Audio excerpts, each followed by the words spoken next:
monitoring the balloon as soon as it entered U.S. airspace a few days ago.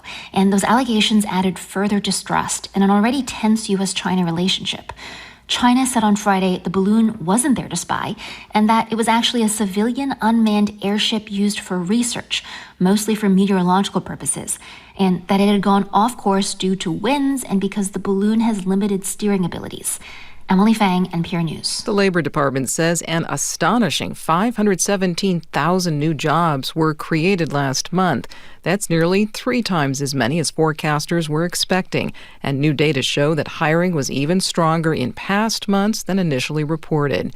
President Biden says this is a reflection of his administration's robust economic policies. We have created more jobs in 2 years than any presidential term, than any time in 2 years. That's the strongest 2 years of job growth in history by a long shot. The unemployment rate fell to its lowest level since 1969. The news comes as Biden heads for Philadelphia. He'll be talking again about infrastructure. He's getting ready to announce a $500 million federal investment to repair the city's water system. Bitter cold is setting in the northeastern U.S. with wind chill values many have never experienced. NPR's Kristen Wright reports that this weekend's Arctic blast will likely be the coldest in that part of the country in decades. Across the Northeast, temperatures are falling below zero, with negative wind chills dipping into the double digits. All of New England is under wind chill alerts. The city of Boston in a cold emergency, and New York's governor is urging precautions from hypothermia and frostbite. Bob Oravec, a lead forecaster with the National Weather Service, says the wind is a factor. The winds are picking up, and they're pretty gusty, and they're going to remain pretty gusty. Anytime you have the winds really blowing really strongly, they blow the heat away from your body so that it feels a lot colder than the actual air temperature is. It's not expected to last long. A warm-up is forecast for Sunday. Kristen Wright, NPR News. Some European Union leaders are in Ukraine's capital talking about that country's application to join the European trading bloc. Ukrainian leaders say they are solving issues that must be addressed in order to join, such as anti-corruption efforts. On Wall Street, the Dow Jones Industrial Average is up nearly 60 points at 34,111. This is NPR. Good morning. With the latest from the GBH Newsroom, I'm Henry Santoro in studio today. It's the 5th day of the Woburn teacher strike, and hopes are now high that it'll be over after today's negotiation and that kids will be back in school by Monday. Late last night, local union president Barbara Locke said there were a couple of things to go back and forth with after the most productive day yet. We're going to stay positive. We're going to stay upbeat. We want to get this agreement done. We've always wanted to have it done and get these children back to school. That has been our main objective. One of the biggest sticking points earlier had been better pay for teachers' aides. Woburn teachers are still on the picket lines today. Even in this bitterly cold day, they'll be taking 30-minute shifts during what they hope will be the last day of no school and no agreement with the school committee. A 23-year-old music producer who grew up in Sandwich is up for 2 Grammy Awards this weekend, one of the music industry's highest honors. Hunter Brown now lives in the Boston area, releases music as Akachi.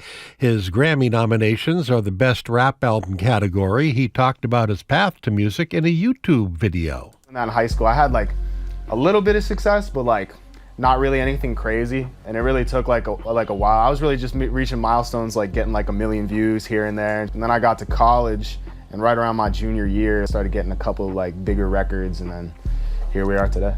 Also up for a Grammy this year is GBH's own recording engineer, Antonio Oliat-Ros. He's up for Best Classical Instrumental Solo Recording. If he wins, it will be Antonio's 3rd. The Grammys will be held on Sunday night. Support for NPR comes from NPR stations. Other contributors include Paycom, an HR and payroll tool designed to prevent lost hours during the week to allow employees to maximize their time and productivity.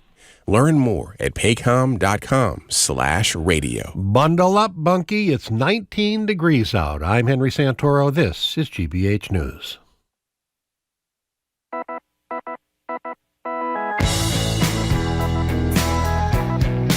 Keys to Browdy. I am Marjorie Egan. You're listening to Boston Public Radio 89.7 GBH. Good morning, Jim. Hi there, Marjorie. We are broadcasting live from the Boston Public Library, and we are streaming at youtube.com/GBH News. That's correct. Do I sound very loud to you? You sound odd, but I'm glad you're here. So after weeks of naive griping about it being too warm, winter on steroids is finally upon us, at least for the next day or so. We're headed into this, I don't even know what it means, polar vortex-driven cold snap that's going to hit us today and tomorrow before returning to the 40s on Sunday and 50s next week. Meteorologists say we may even break records for how cold it gets, potentially the coldest it's been in decades here. Some reports say it could feel as cold as minus 30 or more with a wind chill on Saturday. Ski mountains are shutting down lifts, not all of them, by the way. The Boston Public Schools are closed for today. Warming centers, including the Boston Public Library, are open, so please use them. We're opening the phone and text lines at 877-301-8970. What steps are you taking to stay warm, to take care of yourself? Are you buying into this cold snap talk, or are you ready for it to be blisteringly cold so you can bundle up with a warm drink, have a good excuse not to go outside? It's our hope that as you're listening to us, you are somewhere warm. Again, there are warming centers across the city, including library branches and the central branch where we are. If you're not in a warm place and you'd like to be, we've got an extra incentive, Marjorie, for people who come here. Free small coffee, tea, or hot chocolate on us at the Newsfeed Cafe. Come on down. That's right, free today. Thanks to the people at GBH and the Newsfeed Cafe for making this happen. In the interim, give us a call or text us at 877-301-8970. Now, we've never done this free warm drink thing before. No, it was your idea, Jim. How many of you are here because we're offering you a free drink? A couple of honest people. And are all the rest of you lying? You are. Actually, they're apparently not. Listen, I'm surprised anybody came out today because it's so freezing cold. I mean, it was like brutal just getting into your car. That's a really good way to get people here, by the way, Marjorie. I'm really surprised people go outside at all. No, actually, you should come. We've got great music a little bit later in the show. We have terrific guests today. And I'll tell you, I'd go anywhere for a free cup of coffee. I revised my statement. 877-301-8970. I don't know if this is too intimate, but since we're talking about how you stay warm, Marjorie shared with me today, what are you wearing under your outer clothing today? I bought these years ago from LL Bean. They're silk long underwear. And the beauty of them is that they're very sheer, and you can wear them under your jeans or anything else you happen to be wearing, but they keep you very warm because we're standing near the windows. I'm standing particularly near the window, and I don't want to be down here freezing, and that's why I wore my silk long underwear today. I thought you told me you were too warm. It is warmer. I thought it would be colder than it is. I'm waiting for it to get colder. And I, just since you exposed it, I'm wearing nothing under my clothing. I thought I'd share that. It's a technique I use to stay warm. In any case, 877-301-8970. We know there is a serious side to this, and we say again, if you are not in a warm place, come to a library branch, come to the Central Library, go to one of the city's warming centers. There are other warming centers. They're on their websites. Make sure you take care of yourself and obviously take care of people who need your help. But in addition to that, if you've got a little trick of the trade or technique to stay warm, how do you dress on a day like this? How do you deal with what could be, I mean, it is dangerous cold come later tonight or I guess mostly overnight and a little bit of tomorrow. 877-301-8970. Wind chill is expected to dip to at least 30 degrees below zero. That's from cold. Much of Massachusetts. Even colder in places like Worcester Hills, higher elevation, obviously in the Berkshires, the National Weather Service says. And you know what I didn't know? This is going to be the coldest day in Boston for 7 years since Valentine's Day of 2016. I think that's wrong. Well, the reason I didn't say that is because from what I read last night, it could be the coldest day in decades, not just 7 years. Well, it make it even colder than I'm just reading for the National Weather Service what they said. But anyway, you can get frostbitten really quickly. You can, depending on the temperature. The other thing, pets. Pets. Let's talk about pets for a second before we get to the calls and the texts. Well, if it's too cold for you, it's too cold for your pet. That's basically what they say. It's a good rule of thumb. And you don't really think that's true because your pets are covered with hair. Sometimes they're not. They're covered with fur, and fur dogs do not keep as warm as fur dogs, which is why you see so many fur dogs without coats and so many hair dogs with coats. But you should really take your dogs only out for really quick walks in this weather because they can get really, really cold. And you should bring your outdoor cats inside, even though they're covered with fur. Bring them inside. And listen to this. I didn't even think about this when I was starting my car this morning. Yeah. That's frightening. If your car has been running and it's warm, you should check before you start your car again under the hood for any cats, outdoor cats perhaps, not taken inside that may have snuggled up near your warm engine. Well, also, what's the name of that woman? Who's the woman who used to work for with us who went to Colorado who talked about rats? Rebecca. Thank you, Jamie. Rebecca had rats eating the wires. The wires. So if you're worried about the health of the rat in your community, also you have to do something about that. Now, it turns out I may have been right. The Boston Globe, thank you, one of our colleagues, says the record low of -2 was set back in so-and-so, it's blocked, is going to be shattered. There's actually an outside chance that Logan reaches 5 below zero by midnight, which would tie the record for today, Marjorie, set in 1881. Wow. What do you think of that? I think that's pretty depressing. You know what the beauty is, though? No, I don't. As cold as it's going to be today and tomorrow, it's going to be warm again on Sunday. It's going to be 40 degrees, so it's not so bad. And 50 next week, too. Yeah, if you knew this was going to go on for a week, it would be very depressing. But if you can get through it for like a day or 2 days. Maria from Wisconsin, thank you for calling. Wisconsin, really? Hi, Maria, what's up? Hi, how are you today? Better than you, I have a feeling. What's going on in Wisconsin? Well, my husband Gary from Wisconsin calls. Oh, I know. We know Gary from the phone. Great. Yeah. It's nice to meet you, Maria. Welcome. Yes. Nice to meet you. Well, we're doing pretty good up here. I mean, it's -9. Oh, it's nothing. It's sunny. It's pretty good, yeah. My husband is stoking the fire down in the cellar. I'm in shorts. And it gets to be 90 degrees here in the house because my husband he's wonderful in keeping us warm. That's very nice. My cats are on the floor, staying warm from the floor, and you know they're old, so you know, of course the bones get cold, so they're staying nice and toasty too. Yeah. So life is good. Well, let me tell you, Maria, to make it even better, since we'd love to hear from you and Gary from Wisconsin, if you guys hop in your car and drive to the Boston Public Library, we'll get you a small hot chocolate on the house. So consider that. Okay, talk to Gary, Maria, get back to us. I have a question for you. What is it? Sounds wonderful, and we're on our way. Okay, Great. You're out there in Wisconsin where it's pretty cold, minus 12 degrees. That's really cold. Nice. I used to live in Burlington, Vermont. It's warming up in Burlington, Vermont because of global warming. Yeah. But it used to be unbearable. I remember there's a whole stretch where it never got above zero for 6 weeks. But I found that you get accustomed to the cold after a while. You think that's true? You're absolutely right. Too. We've been here since 2018. Yeah. And the first year we moved here, we had a lot of snow, and it does get really cold. But after a while, you're just accustomed to it. You're used to it, and when you come inside from outside, you just think like, this is wonderful. Yeah. I love it. Yeah, it's really funny how quickly the body can adjust. I'm sorry, Maria. I mean, we're thrilled to hear from you for the first time, and we're very fond of your husband, Gary.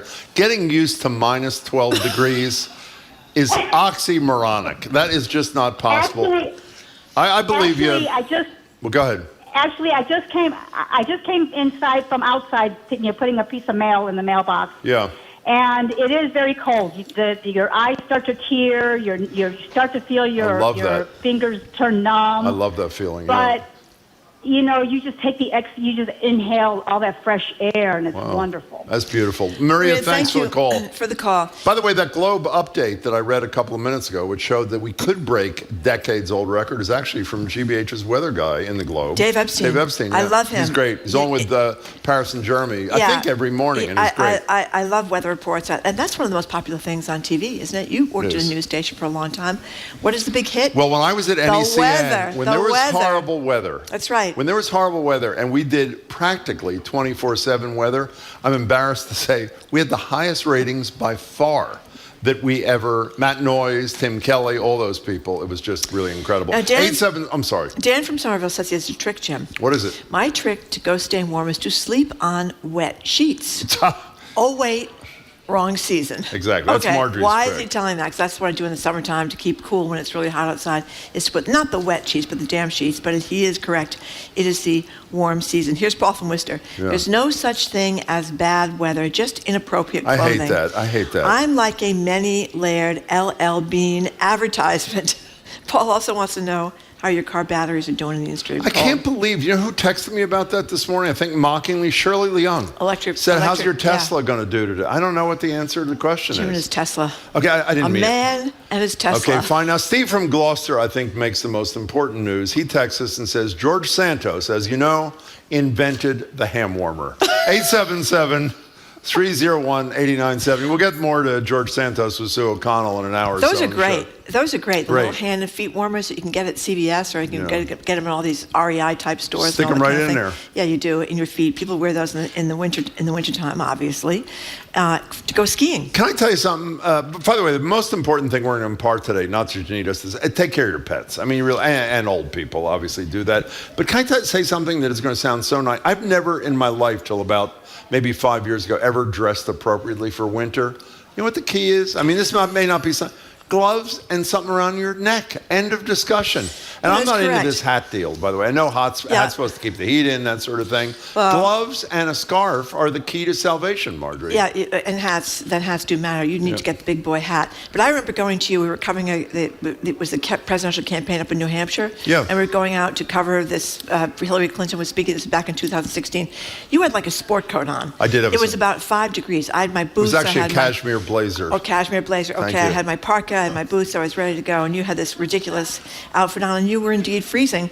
And Jim didn't have his boots on, so he couldn't get up the hill. Now, by the way, you know what, Marjorie? Let me just tell you something. It's only like a 5-foot Marjorie hill. says to me before the show today. Marjorie says to me before the show today, if you tell one of the stories you've told 400 times on the radio today, I'm going to scream. And so, what does Marjorie do? She tells the story for the 500th time about the fact that she and who was our camera guy that day? Who's great.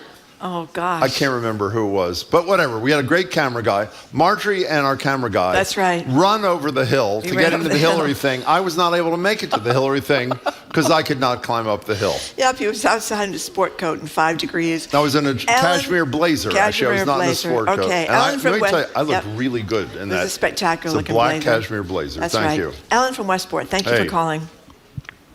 Hey, I don't know if you'll get good reception because I'm in my phone in my car. Perfect. Sound good. Happy. Hey, I'm glad I can deal with the cold. I just put on a coat that I don't want to wear because I don't like coats, and I put on my hat, which I have now, and I have a nice scarf. But I am glad that we aren't having snow. That's right. How do you like that? No snow. Yeah. You've had it with the snow, Ellen. Well, I get that, and I think a lot of people feel the same way. Thank you very much for the call. By the way, the camera person was Lance. I just realized. It was Lance who was the brilliant camera person that day. By the way, here's another great tip, and thank you. It's unsigned. P, as in P-E-E. If you empty your bladder, you'll get warmer, he says, or she says, because there's less volume to heat in your body. What do you think of that? I don't know, Jim. I think so. I haven't done the research there. But somebody said that it's Cuddle Duds Day. Do you know what Cuddle Duds are? No, I do not. But they're more reasonable than LLB and silk liners. I haven't heard. I think Juliette Kime showed up in a Cuddle Dud yesterday, didn't she? It was that furry thing she had on. Can I tell you something else that's really important? I know we're not getting ice or snow, which is fabulous, and it's not even forecast for the next week or so. The key to that, I was talking to a friend last night, yak tracks are the key to life in icy and snowy winter. Do you know what yak tracks are? They are. You've worn them several times. What do you do with it? You put them on the bottom of your shoes, and they're like little studs kind of thing. Spiked or studded snow tires almost with little springs on them. And they have been the key to your success in the snow, Jim. It's very impressive. Here's a good point. It's cold, but it's not that cold. What this texter finds depressing is the thought of these 50-degree days in February. And that is kind of weird. And the fluctuations are very weird, too. And of course, that's what they say. Climate extremes. It's not just climate warming, it's climate extremes and climate disruption. 877-301-8970. We're down for the Boston Public Library, where we have free coffee and free hot chocolate and free tea in honor of this very, very cold day. If you want to come down here and get warm in the Boston Public Library, which is one of the warming centers that's open all around the city for people who do have heat issues so they can get out of the cold. And we're going to talk with Shirley Young later on. Remember a couple of weeks ago, she did the great reporting from down at South Station. I do. And found that they were throwing people out of South Station Homeless after it people. closed. Yep. And this wasn't supposed to happen when the temperatures got below 32 degrees. Well, I think that a lot of people who have no place to go tonight will be thrilled to know that they can at least get into the warm South Station when it's going to be tonight, like minus, 10 degrees? Well, we found out about that thanks to your question to Governor Healy, and Governor Healy called the legendary doctor, Jim O'Connell. Why? Because of Shirley's column. So Shirley really got action for people who need action. It's pretty great. 877-301-8970. We're talking about how you're coping with this horrible cold to come. What? This is Dickie weather, says one of our texters. Dickie. Explain what a Dickie is. It sounds inappropriate. It's like when you didn't want to wear a turtleneck. This was very popular. And when Jim and I were young, you would wear this little mock turtleneck over your It's like head. a bib. It's like a... And it had a little bib underneath, Yeah. so you wouldn't have to wear the entire turtleneck. It was a ridiculous thing, but people used to wear them to the high school dances. I need it in the car. Thank you for calling. Anita, I had dozens of Dickies, in case you were thinking about it. But go ahead. I'm sure you don't want to think about it. But go ahead, Anita. What's up with you? I'm driving into Boston for a class at Italy. Oh, right down the street. Yeah, is it? I don't know. I really don't go to Boston too often. Yeah, it's on Boylston Street, about a block from us. At the Crew. Go ahead. Okay, they just sent me an email and said their heating system isn't working so well, so I should dress accordingly. So I have 3 coats with me. I have 3 coats. One still has the tags on them because I'm not sure it's going to be warm enough. And you may return it. Is that your point? I might. I don't know. We'll see. So, Anita, on a much more important note than the cold, what cooking class are you taking at Italy? I'm taking a ravioli cooking class. It's a gift from my kids that I got for Christmas. That is neat. fabulous. That is great. That's a very actually. clever gift. I like that. I like too. Experience gifts. Lydia Those are the Bastianich, best. who was with us a couple of months ago, is one of the people behind this thing. Anita, enjoy it and stay warm. Thank you for the call. Appreciate it. Here's Britt from Worcester. Excuse me. My husband and I are from Minnesota and Wisconsin. Weather like this is routine there, and little is made of a day in the sub-zero. School, work, recreation go on as usual. We are amused by the response to the cold in New England, where it sounds like we're all preparing for the apocalypse every time the temperature drops below 20 degrees. Well, I mean, obviously, because we're not that used to it, right? It's not zero around here that much. I remember when in Burlington, Vermont, you have to walk. I used to walk to work down, and the wind would be coming off Lake Champlain. You had to put Vaseline on your face so you wouldn't get like frostbitten on the walk to work. And I remember one time it was so cold going skiing that you begin to feel the water in your eyes start to freeze. Really? Yeah, that seems impossible, but that's what it Why felt is it like. impossible? I don't know, because it's so close to your body, which is 98.6 degrees. Like the water in your eyes would start to freeze, and maybe I'm wrong about that, but that's how it felt. Before we take a break, just one thing. We get back to the pet thing for a minute. Yes. I only know from my younger daughter's dog, who allegedly weighs 13 pounds. I think it's like 6 pounds. I mean, it's a really light, feathery kind of thing. It hates the cold, even if there's no snow or ice. And by the way, we didn't say that. When there is snow and ice and you get the salt and stuff, you got to wipe it out of their paws. Between the it really paws, burns too, and that sort of thing. But this dog doesn't like going out at all. So, and I mean this sincerely, do you hold up the dog? And I'm serious, and let it pee from the air? What do you do?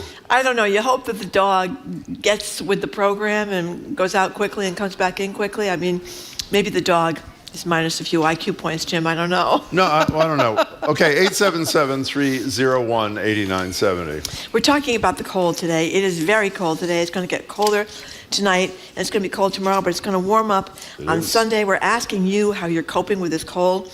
Do you like it? I can't see necessarily why. What are you doing about your pets? What are you doing about yourself? Do you have a particular favorite kind of long underwear? Our number is 877-301-8970. You can call us or text us at that number. We are broadcasting live from the Boston Public Library, where we are offering free coffee, free tea, or free hot chocolate. And we are streaming at youtube.com/GBH News.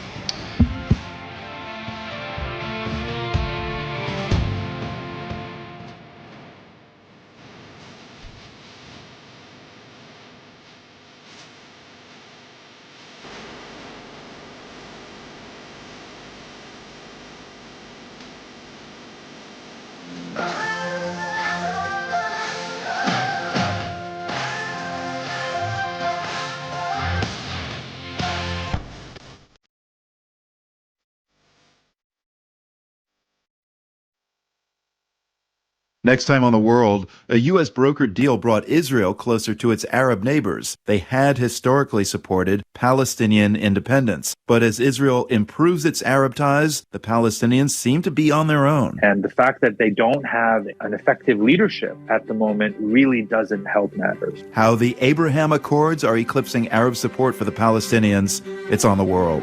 This afternoon at 3, here on GBH News 89.7.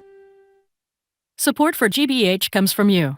And Mass Humanities, Reading Frederick Douglass Together grants support public readings and discussions in Massachusetts of Frederick Douglass's famous 4th of July address, What to the Slave is the 4th of July? Learn more at masshumanities.org. And Dana-Farber Brigham Cancer Center, where everyone on your team specializes in your type of cancer and works to create a personalized care plan. Learn more at danafarberbrigham.org.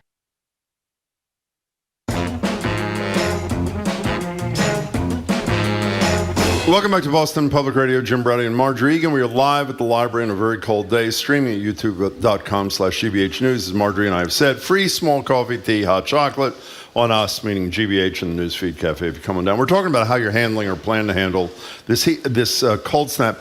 Jared, talk about arrogance. Jared Bowen texts me and says, my Canada Goose jacket is serving me very well right now. Oh, yeah. How much those things cost? They're like $1,000. They're like a lot of, well, obviously he makes a lot of money. Now, here are a couple of interesting texts. Can we stop talking about little things like frostbite and the dangers of cold and get back to the real issues like Jim telling people how to live their lives and to not gamble?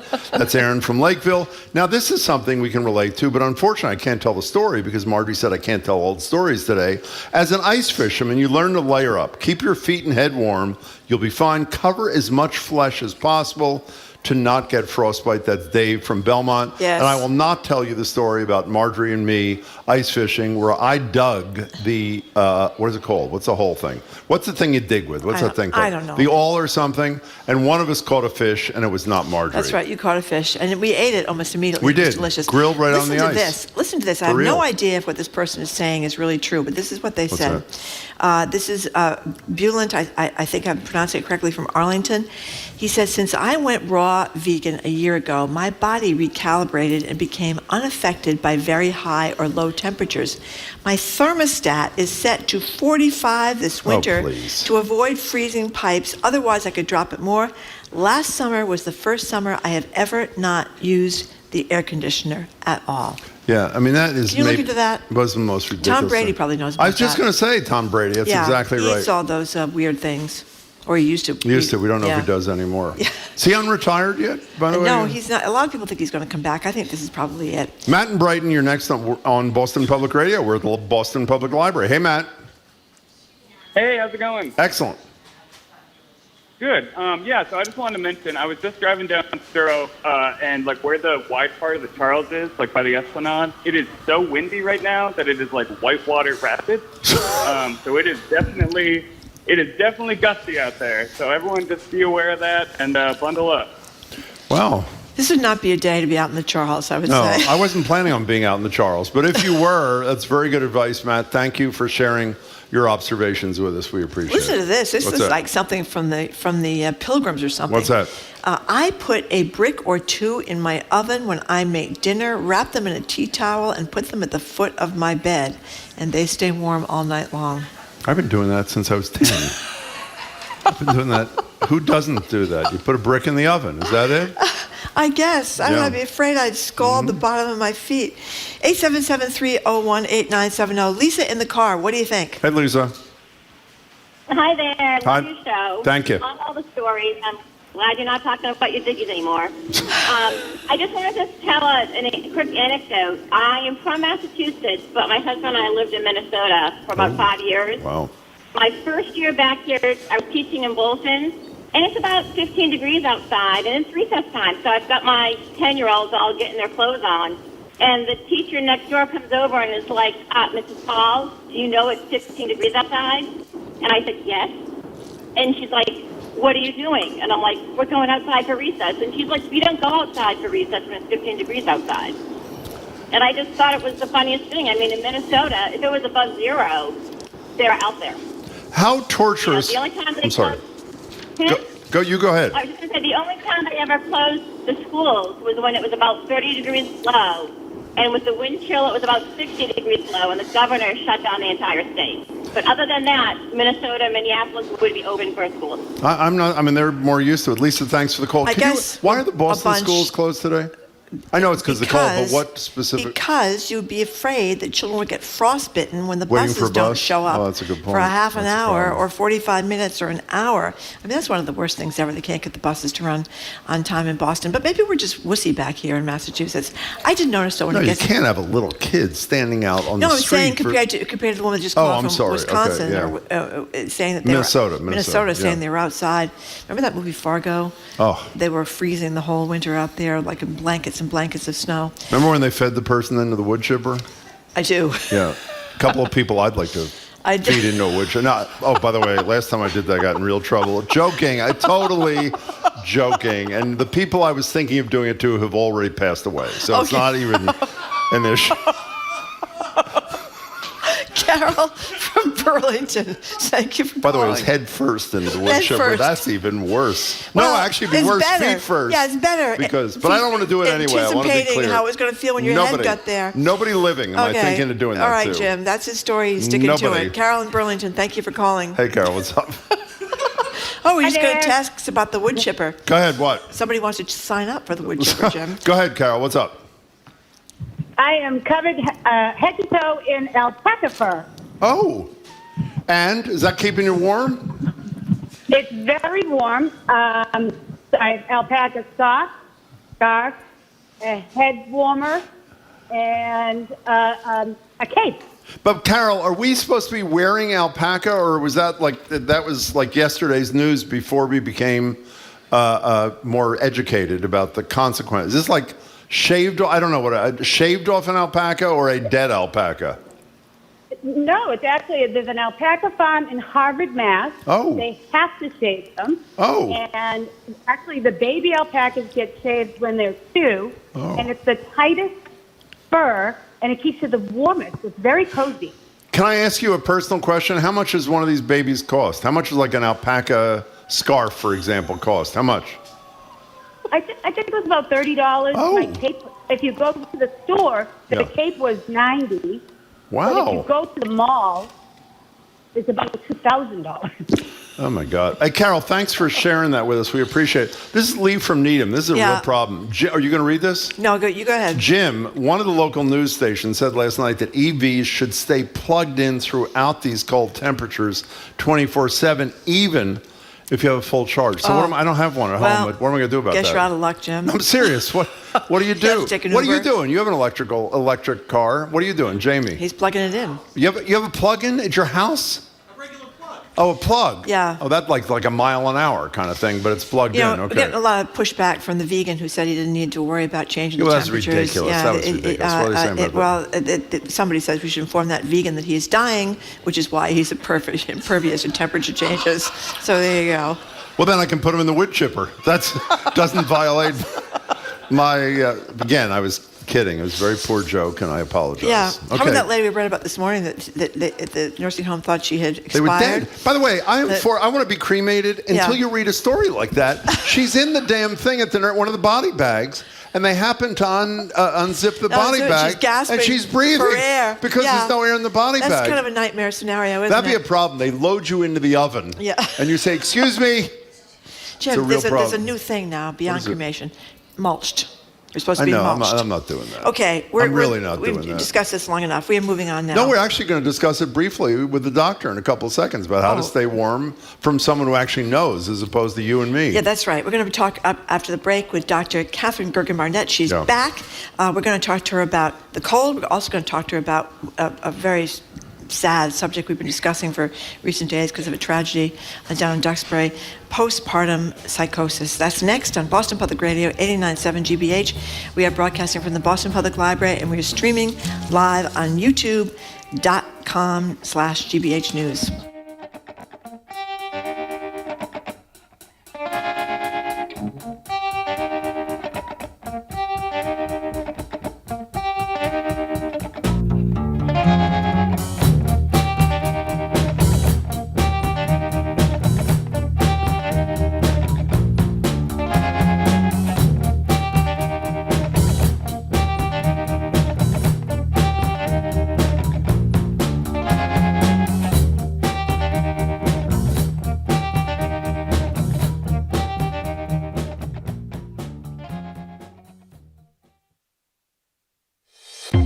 They always want to promote the negative things that happen in our community. Right. But when the good things happen, there's no media.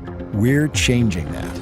It's really important that we correct for that bad news bias, which is built into the way that we report news. There are amazing stories of inspiration in all lines. Doing good work in the community, it's news worth sharing. The Joy Beat with Arun Roth, Fridays on GBH's All Things Considered. Funding for our programs comes from you and Merrimack College Graduate Programs, offering online and on-campus master's programs and licensures for teachers. Merrimack is committed to helping you progress through your studies with personalized support. Online.merrimack.edu. And Unbound.org, partnering with families living in poverty, providing food, clothing, education, and access to health care, and helping to empower them to become self-sufficient and fulfill their desired potential. Unbound.org.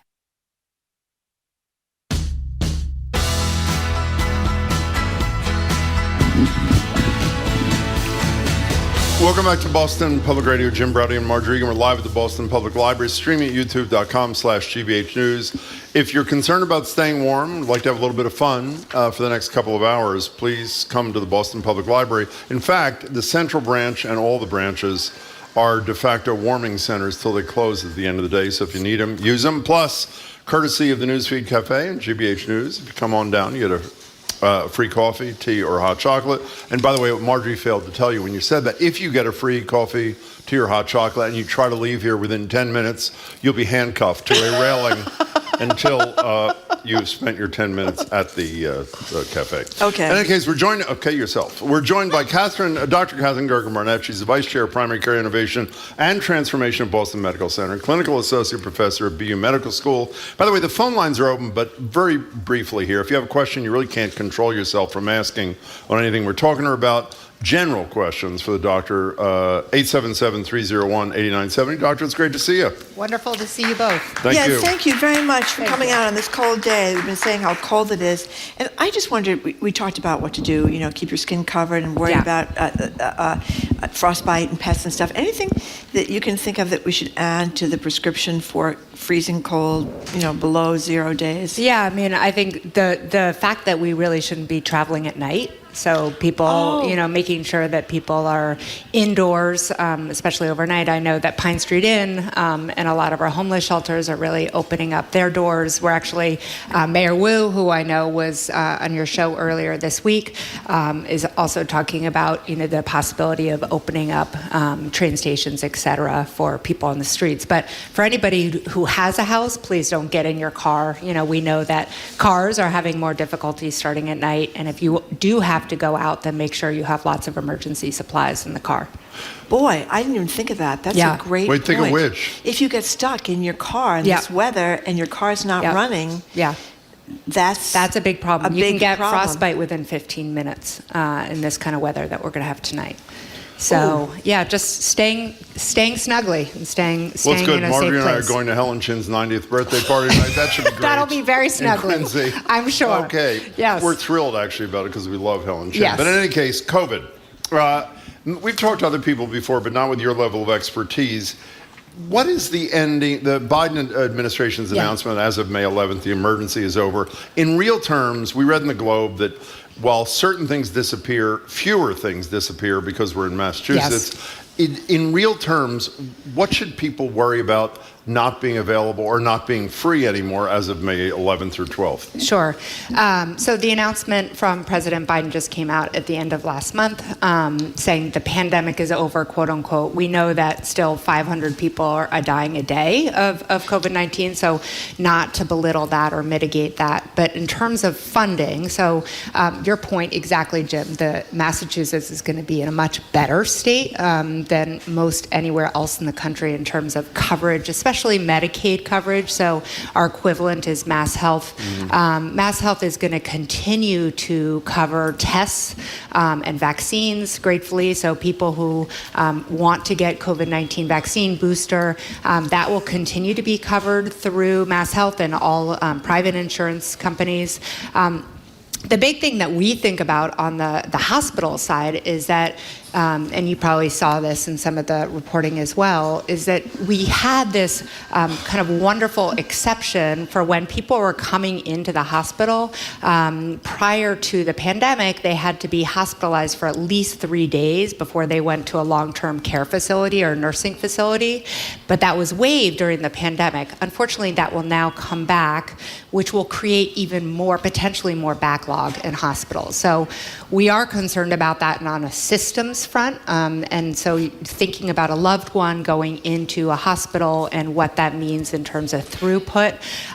The good news, again, is medications and vaccines will still be covered. We're looking at Paxlovid will still likely be covered in Massachusetts, not in other states. So if you're traveling, you have loved ones living in other places, they will face probably bigger repercussions. The last thing I want to say about this is about telehealth. So that's huge. Telehealth, I have said several times in my 17 years of practice, I've never seen a better opportunity for improving health equity as what we have on telehealth. We have the possibility of improved access, people with multiple jobs. I've had people, call in from broom closets to get a visit.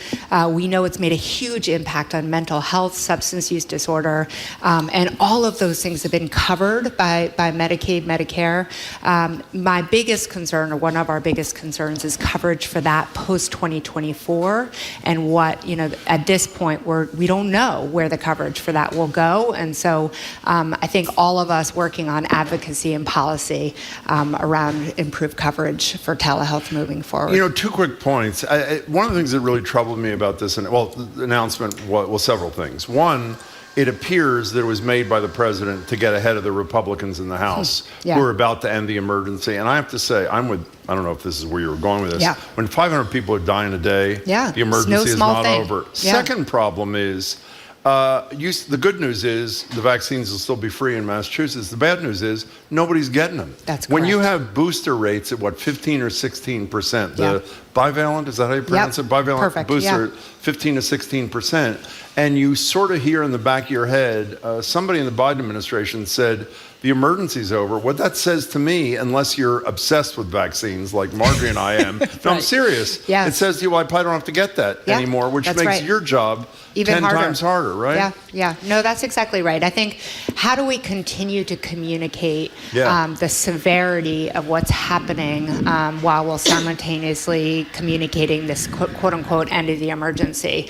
And that's part of why I want to talk about other public health things today too, because I think this is an opportunity to say, this is still a public health emergency, but how do we continue to talk about all the other consequences and fallout that's happening as a result of COVID-19? Like what? And, well, for instance, mental health, right? So we talk a lot about mental health.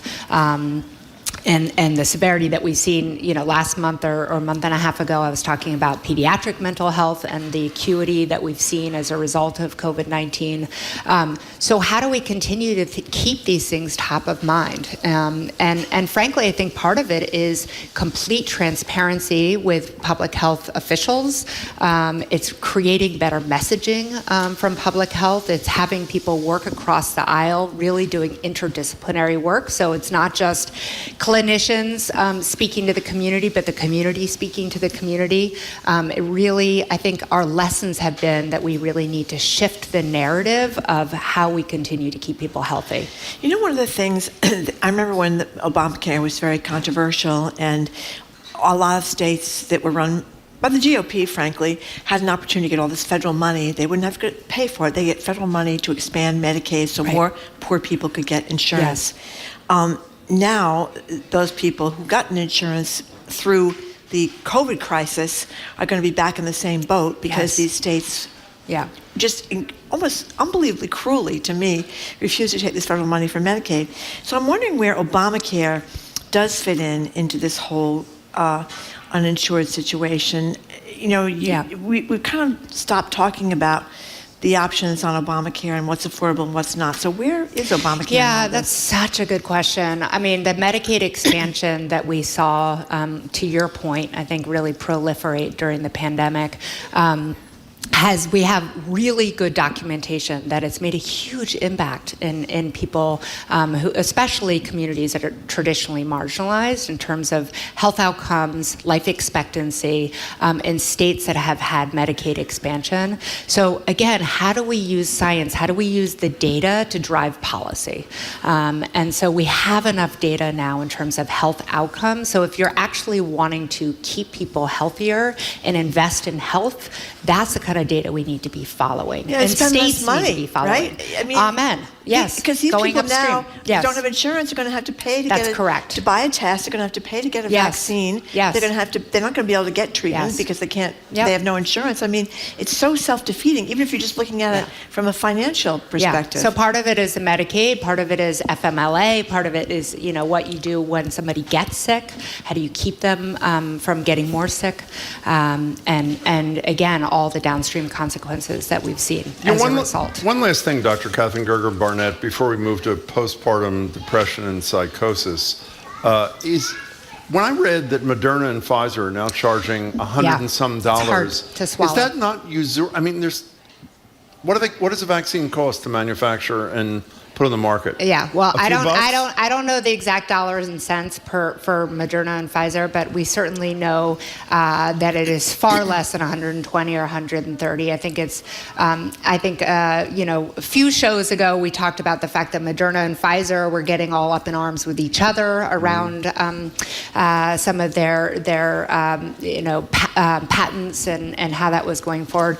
I think the fact is the public health emergency, while the funding may be over, we want to continue to see some sort of spirit of engaging, working across the aisle, not necessarily profiting from this situation. And unfortunately, we're seeing, again, that kind of chipping away of that goodwill. And again, they're saying, well, look, it's just going to be the payers. It's going to be on the payers' back. It's not going to be on the individual's back. But fundamentally, we live in a system where everything is connected. So the more the payers are getting charged, the more they're going to charge the employers for insurance, and it becomes a vicious cycle. Okay, I want to get on my feminist high horse here when we talk about postpartum psychosis. Yes, please do. Because I think that the trauma, even for an even-keeled mother, having her first baby, going home and trying to care for that baby, even with help from a husband or a family member or something, she's nursing, she's up all night, she can't sleep, she's worried about dropping the baby, she's worried about the baby stopping breathing, all these things. We so underestimate what a big deal this is. So let's talk about people that do have postpartum depression, which is very common, which in rare cases slides into the psychosis, but we don't treat it as well and as seriously as we should. Yeah, no, I think this is a multifactorial issue, right? And so just to kind of backtrack, so the terminology that's now used is a perinatal mood disorder. So I think we've really gotten kind of focused on this postpartum depression term, and understandably that's what's written a lot about, but the mood disorders is a greater kind of umbrella of classification. So it can start anywhere during pregnancy and up to a year postpartum. And I think you've really put your finger on it in terms of thinking about it as a feminist issue, but it's also, a lack of kind of thinking through the whole person, right? So in traditional care, a woman goes through, she has all of her prenatal care. I'm a family medicine doctor, so I have the complete privilege of taking care of somebody before their pregnancy, during their pregnancy, after their pregnancy. So we have that longitudinal relationship. Not all women have that experience. A lot of women will go in, they'll maybe just meet their provider for the first time, get the care they need during pregnancy, and then once the baby is out, they're no longer really the patient. Yeah. The baby is the patient, right? And I think actually even just thinking about the way we talk about it in our society, we always say congratulations, right, to somebody, and it's a beautiful thing, and it is a beautiful thing if it's a wanted pregnancy and somebody, a family can welcome this child into the world. But it's also one of the most challenging things that a woman will ever have to go through, and frankly, not just a woman, right? It's the whole ecosystem of her care. So your whole body changes, right? You have this crazy influx of hormones, and then you're expected to go through, with a huge change in your hormones postpartum, and no sleep, and often a huge amount of loneliness and isolation. You're supposed to kind of keep even keeled. And to your point, I think it's incredibly misunderstood or not addressed enough. And actually, in terms of thinking about the prevalence, so we actually know that 1 in 7 women will have some sort of depression perinatally. So either during their pregnancy or for the year afterwards. 1 in 5 women will have anxiety, which is, kind of a shocking amount. And then you also have bipolar and OCD, and bipolar is, where we're seeing the greatest risk for psychosis. So it's not just necessarily out of the depression and anxiety. And I'm not a psychiatrist, but again, we do screen and think about this a lot. I know what we're talking about now. While you were talking to Marjorie, I just looked this up on Oxfam's website. They estimate, and COVAX, the international organization, estimates, either of you want to guess how much it costs Pfizer or Moderna to manufacture one dose that they now intend to sell for more than $100? $1.69. $1.20. Oh, wow. That was pretty close. I mean, is that... Do I get another free cup of coffee? Well, I'm sorry. No, you get a free dose of Pfizer. Once again, it gets back to lobbyists funding the campaigns of our corrupt politicians and not wanting to rein in the cost of these pharmaceuticals with this ridiculous claim that they're not going to be able to do any new research. I think they're doing okay for the most part.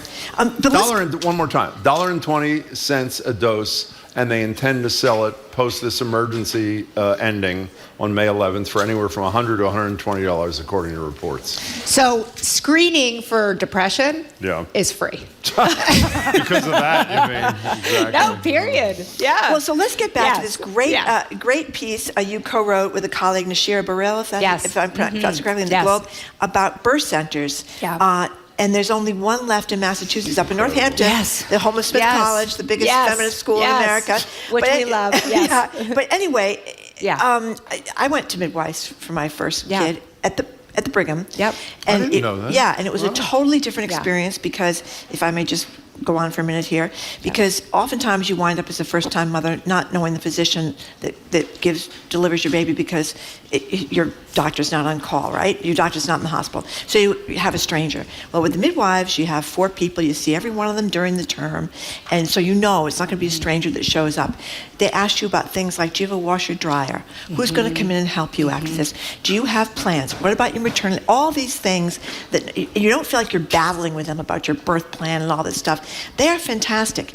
And it's especially for the first child, which you don't know what's going to happen, right? Yes. So I don't understand why there aren't birth centers everywhere and why there aren't more midwives delivering babies in the hospital, especially since if there's something that goes wrong, you can rush down the hall to the operating room or whatever if you need an emergency C-section or something like that. Yeah. So I'd love you to weigh in on what you said about birth centers. Yeah, well, let me also just clarify that it's not just the first birth where That's a very these good things point. can happen. That's Actually, right. You can have trauma and depression and psychosis. As we, saw in the tragedy in Duxbury, that was her third child. Kid, yep. And so, although she had had a history of mental health things before, so the big thing is, I feel like a little bit of a broken record in terms of thinking about finances, right? So we know that midwives actually get paid less than OBGYNs, and it's a huge issue in terms of parity of pay, despite the fact that they're incredibly comprehensive with their care. Midwives don't do the surgical, the C-sections, right. And so a birth by OBGYN or a family medicine doctor who delivers pays better than a birth by a midwife, which is to the hospital. To the hospital, but also birth centers. So part of what the birth center that my colleague, and I also co-wrote it with another terrific colleague at Boston Medical Center, and I wrote about was the fact that more neighborhood birth centers need to be set up in terms of real equity, right? So that women are going to places that they know, that's in their neighborhood, run by midwives for this very reason, in terms of building trust, building collaboration, and having that holistic care that happens during pregnancy and also postpartum. So we really think about, I don't think we talk enough about this 4th trimester, right? So women really should be getting comprehensive care in that last the 3 months postpartum, and not just a one-time 6-week postpartum visit for a normal vaginal delivery. It's just not adequate. It's, we know that depression, anxiety, OCD, all those things can already be rampant prior to 6 weeks. Catherine, I'm sorry. I was just going to say, and for people that are listening now that may have just given birth, or someone in their family that's just given birth, what should they be looking for? Yeah. So there was actually just a great piece in the Globe today about partners too, by the way. So partners can suffer from depression, anxiety. It's not talked about as much. One of the things that I always do with my patients who are pregnant is, actually creating a plan where they have it up in terms of these are the things you should be looking for, not just to share with their partner, not just so it's very hard to have insight if you're going through the mental health crisis yourself. So having a partner have a list of, they talked about an Edinburgh post-depression score. I think that's fine. It's hard to know if you're not a clinician how to score those things, but are you more fatigued? Are you more irritable? Does it go longer than 2 weeks? And are you having trouble sleeping? Those things that are kind of a checklist. And to give it to your loved ones, not just the person you're living with. Give it to your family members. Give it to your friends, saying, hey, if you see this, please let me know or help me get help. And there's all kinds of resources that you can get urgent care. But frankly, we need better access to mental health now for people, not just postpartum, but as we know, for everybody in our community. Dr. Catherine Gerger-Burnett, we have less than a minute. Just quickly again, so I'm clear. Yes. Not only is there more humanity in these birth centers, but or at least a different kind of humanity, but it's also huge cost savings down the line, is it not? Absolutely. So what am I missing? It's thinking about what's the return on investment down the road versus what are you going to accrue now, right? So again, it's a very specific, I think, medical approach that we have, or just societal approach, where we're really thinking about what can we get now versus what can we get downstream. Which is almost every topic we discuss with, about physical infrastructure, pensions, maternal health, whatever it is. That's the short-sightedness. I know we only have 2 minutes, but the pediatric obesity thing is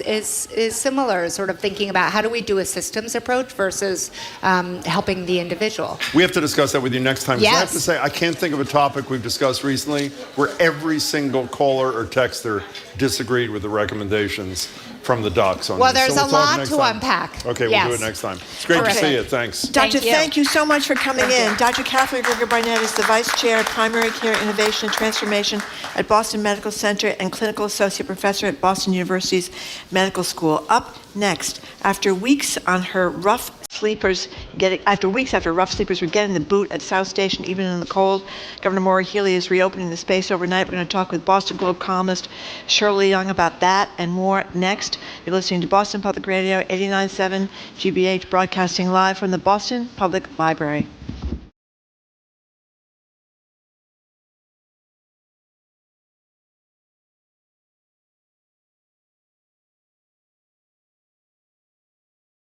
It's not over yet. More smart conversation about community issues is up ahead with Jim Brady and Marjorie Egan on Boston Public Radio. Right after a news update from NPR. Stay with us here on GBH 89.7. Our programs are made possible thanks to you and the DeMoore McKim School of Business at Northeastern University, where students can learn by applying classroom lessons to business challenges. MBA, master's degrees, and graduate certificate programs available. northeastern.edu/business. Remember, nobody can say your guess is wrong when you're answering at home. Test your knowledge of just about everything with the exciting 14th season of High School Quiz Show, premiering tomorrow evening at 6 on GBH2. Trusted. Local. News. You're listening to 89.7 WGBH, HD1 Boston, online at gbhnews.org. GBH News with NPR. What matters to you. I'm Jim Browdy, head on Boston Public Radio, live from the Boston Public Library. According to Pope Francis, in a since-deleted tweet, God placed the gift of life in your hands, and the middle finger is for honesty. Who could disagree?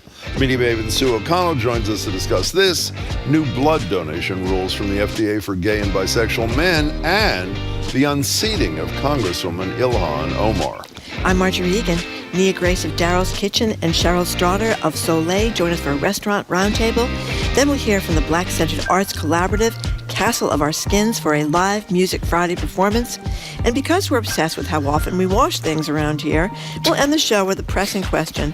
How often do you wash your jeans? How about never, the experts say. 877-301-8970 is the number to call and text us ahead on Boston Public Radio 89.7 GBH.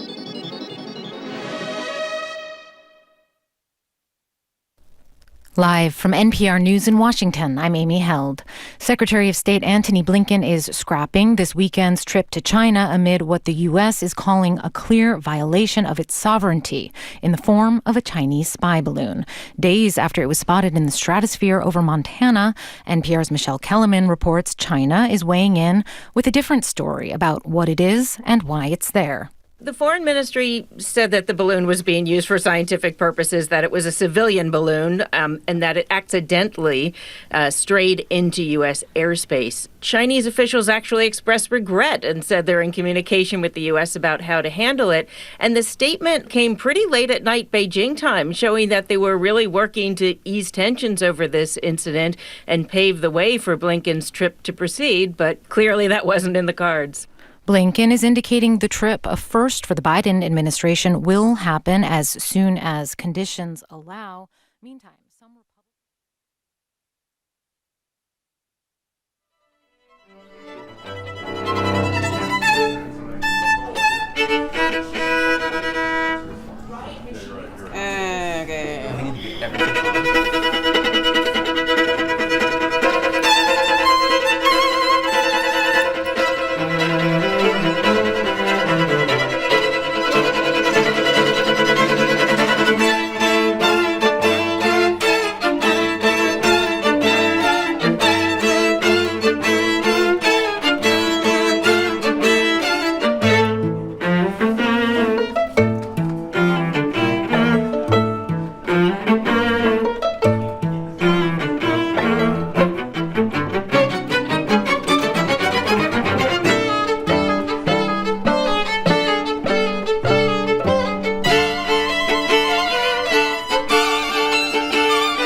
connect with people on a daily basis to try to engage with them on case management services, convincing them to come into shelter, really trying to keep them safe.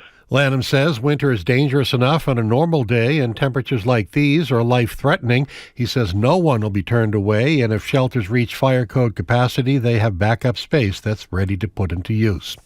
How is this for an alternative way to stay warm? The former Belmont home of 2012 presidential candidate and former Massachusetts Governor Mitt Romney is now a short-term rental. The house is listed on Airbnb and Peer for $2,200 a night, $325 an hour, or $25,000 a month. The owner who bought the home from the Romneys for $3.5 million in 2009 has opted to rent it rather than sell it.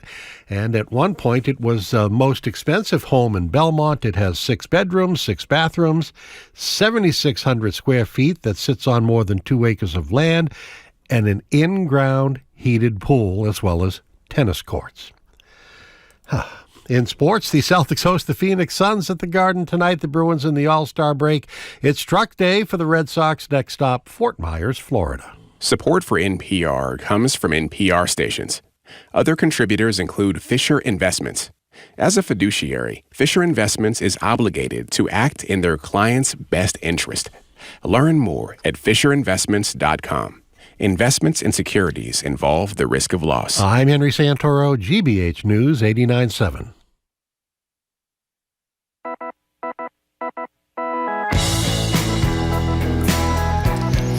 Here's Jim Browdy. I am Marjorie Yeakin. Welcome to hour number 2 of Boston Public Radio, 89.7 GBH.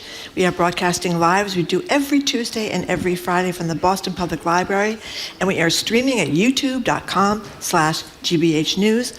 Plus, we have free small coffees, teas, or hot chocolate for those who want to join us today at the Newsfeed Cafe, because it is a little chilly outside. Well, it's also a nice place to warm up. It's one of the city's official warming centers, and until its closing, it's available. But the third reason, beyond the free stuff, which is great and very kind, we thank GBH News and the Newsfeed Cafe, and that it's a warming center, we thank the library.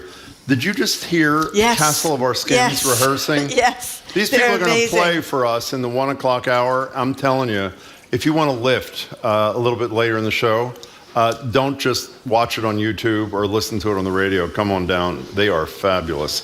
In any case, in the interim, before they play, we're joined now by Boston Globe columnist Shirley Leung. She joins us regularly, and I believe, I'm not sure, she is bearing gifts. Let's hope she is. Hi, Shirley. How are you? Hi, I'm here. Thank you. I'm here for the hot coffee. That's right. We had to persuade her to come down here and join us. So, Shirley Leung. Wait. The gifts. The gifts. What'd you bring? So, I brought this for my outgoing boss, Brian McGrory. Right. And Jim, you were at the going away party. I was. And Brian loves chocolate. Mm-hmm. And so he loves this Swiss chocolate called Lotterock, and you had not had I've never heard of it until I saw you. They're just at the Pru. So I have a box of pralines and a box of, I don't know what these are. It's like chocolate meets cookies. Wow. And I can't even explain them, but they melt in your mouth. Can I just ask you one thing? I don't want to be small about this. Why didn't you bring anything for Marjorie?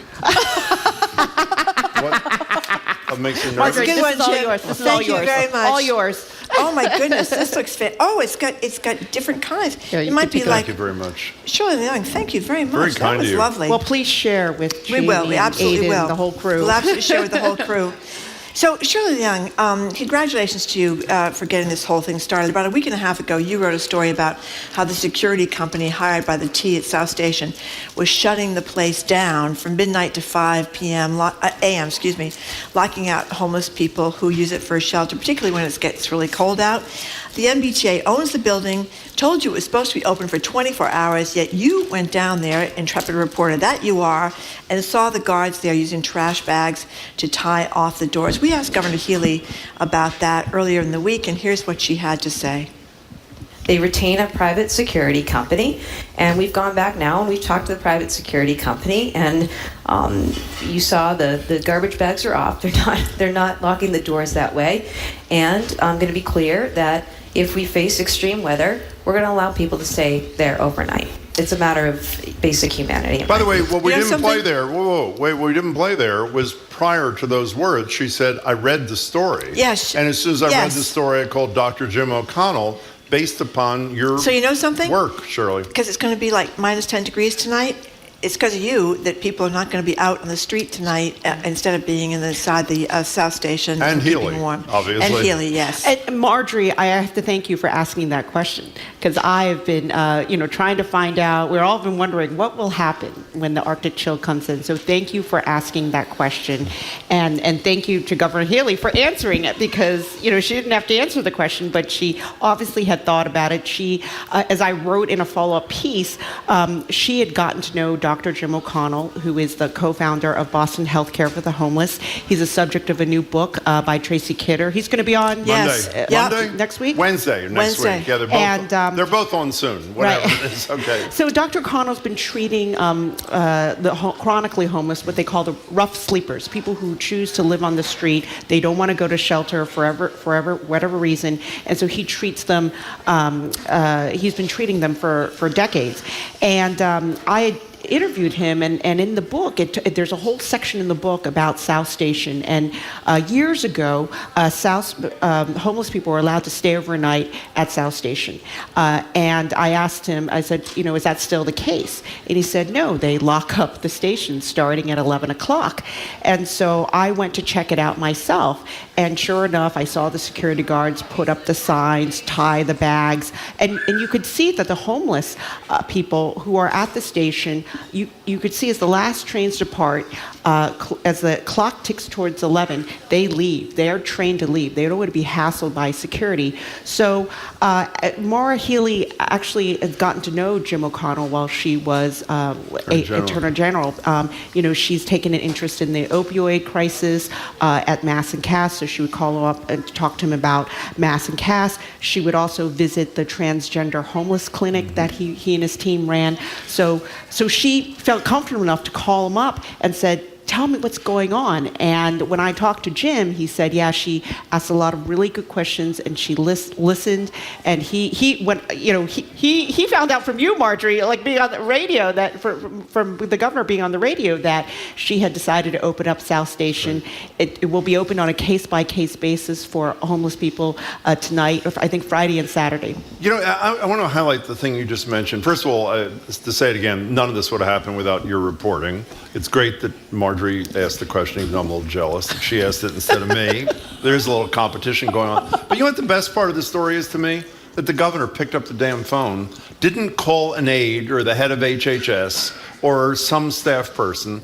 And by the way, what are we talking about? A couple of dozen people? Maybe this is not some huge impact thing. But as she said, it could be tonight, but it's going to be 10 degrees below zero. Right, but she says basic humanity is at stake here, and she picks up the phone herself and calls. I mean, he's a big deal, obviously. Yeah. I think that's beautiful, and I hope an indication of a kind of hands-on thing that Baker did a lot in a lot of settings, and I hope and I guess she will be doing, which is really a wonderful thing. So in any case, good for all of you involved, and we'll see what happens tonight, and hopefully the pledge will be honored. So you wrote a piece. It's a little uncomfortable to write a piece about people being honored when you're one of the people being honored, but you were able to pull it off. There was this huge gathering of AAPI folks at the Boston Foundation. Do a little background for people about where that comes from and what the Boston Foundation has been doing.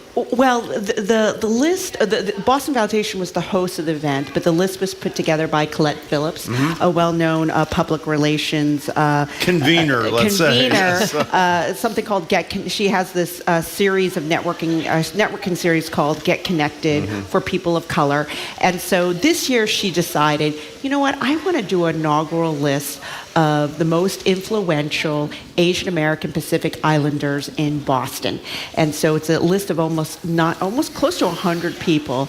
I am on the list. Congratulations. Thank you, along with Mayor Wu, of course, but so many others. I brought my award. Oh my God.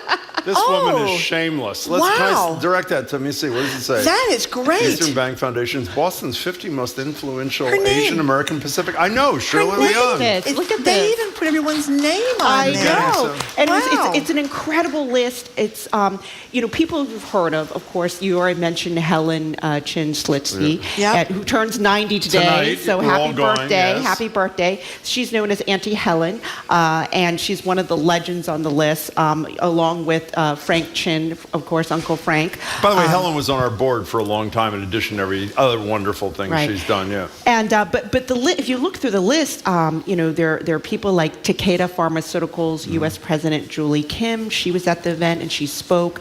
Takeda Pharmaceuticals has 3,000 employees in Massachusetts. It's actually the largest life sciences. The Vertex CEO was there, Reshma Kalaramani, and she spoke. Grace Lee was also there. She's the M&T Bank regional president. It was a real who's who. Ian Huang, who's the Cambridge city manager. I mean, think about that. Cambridge and Boston are run by Asian American politicians. Mayor and the city manager. Well, yeah, Cambridge, right? The mayor is also Asian American as well. So it was a great list, a great event. We had 300 allies and honorees at the Boston Foundation. Was kind enough to host, it was called It felt like a historic event. It read like that too. By the way, a couple more board papers. Pam Edinger of our board members. Community College president. Muhammad Ali is on our board. From IDG. But hasn't Lee Pelton told? Isn't there a piece of the Boston Foundation that is called the Asian American Fund? Yes, What's that? Lee Pelton also spoke. He welcomed the group there. They have something called the Asian Community Foundation. That was co-founded by Helen and also Paul Lee, who's a longtime attorney in Boston. But yeah, the Boston Foundation has been instrumental in helping to build up the Asian American community here. One more thing I couldn't put in my story, but I did put this in my story that 2 decades ago, we couldn't have created this. A list like this did not exist. There simply were not enough kind of high-profile Asian Americans in the region. But I have to say, I started to see a real change, a real shift, starting in 2016.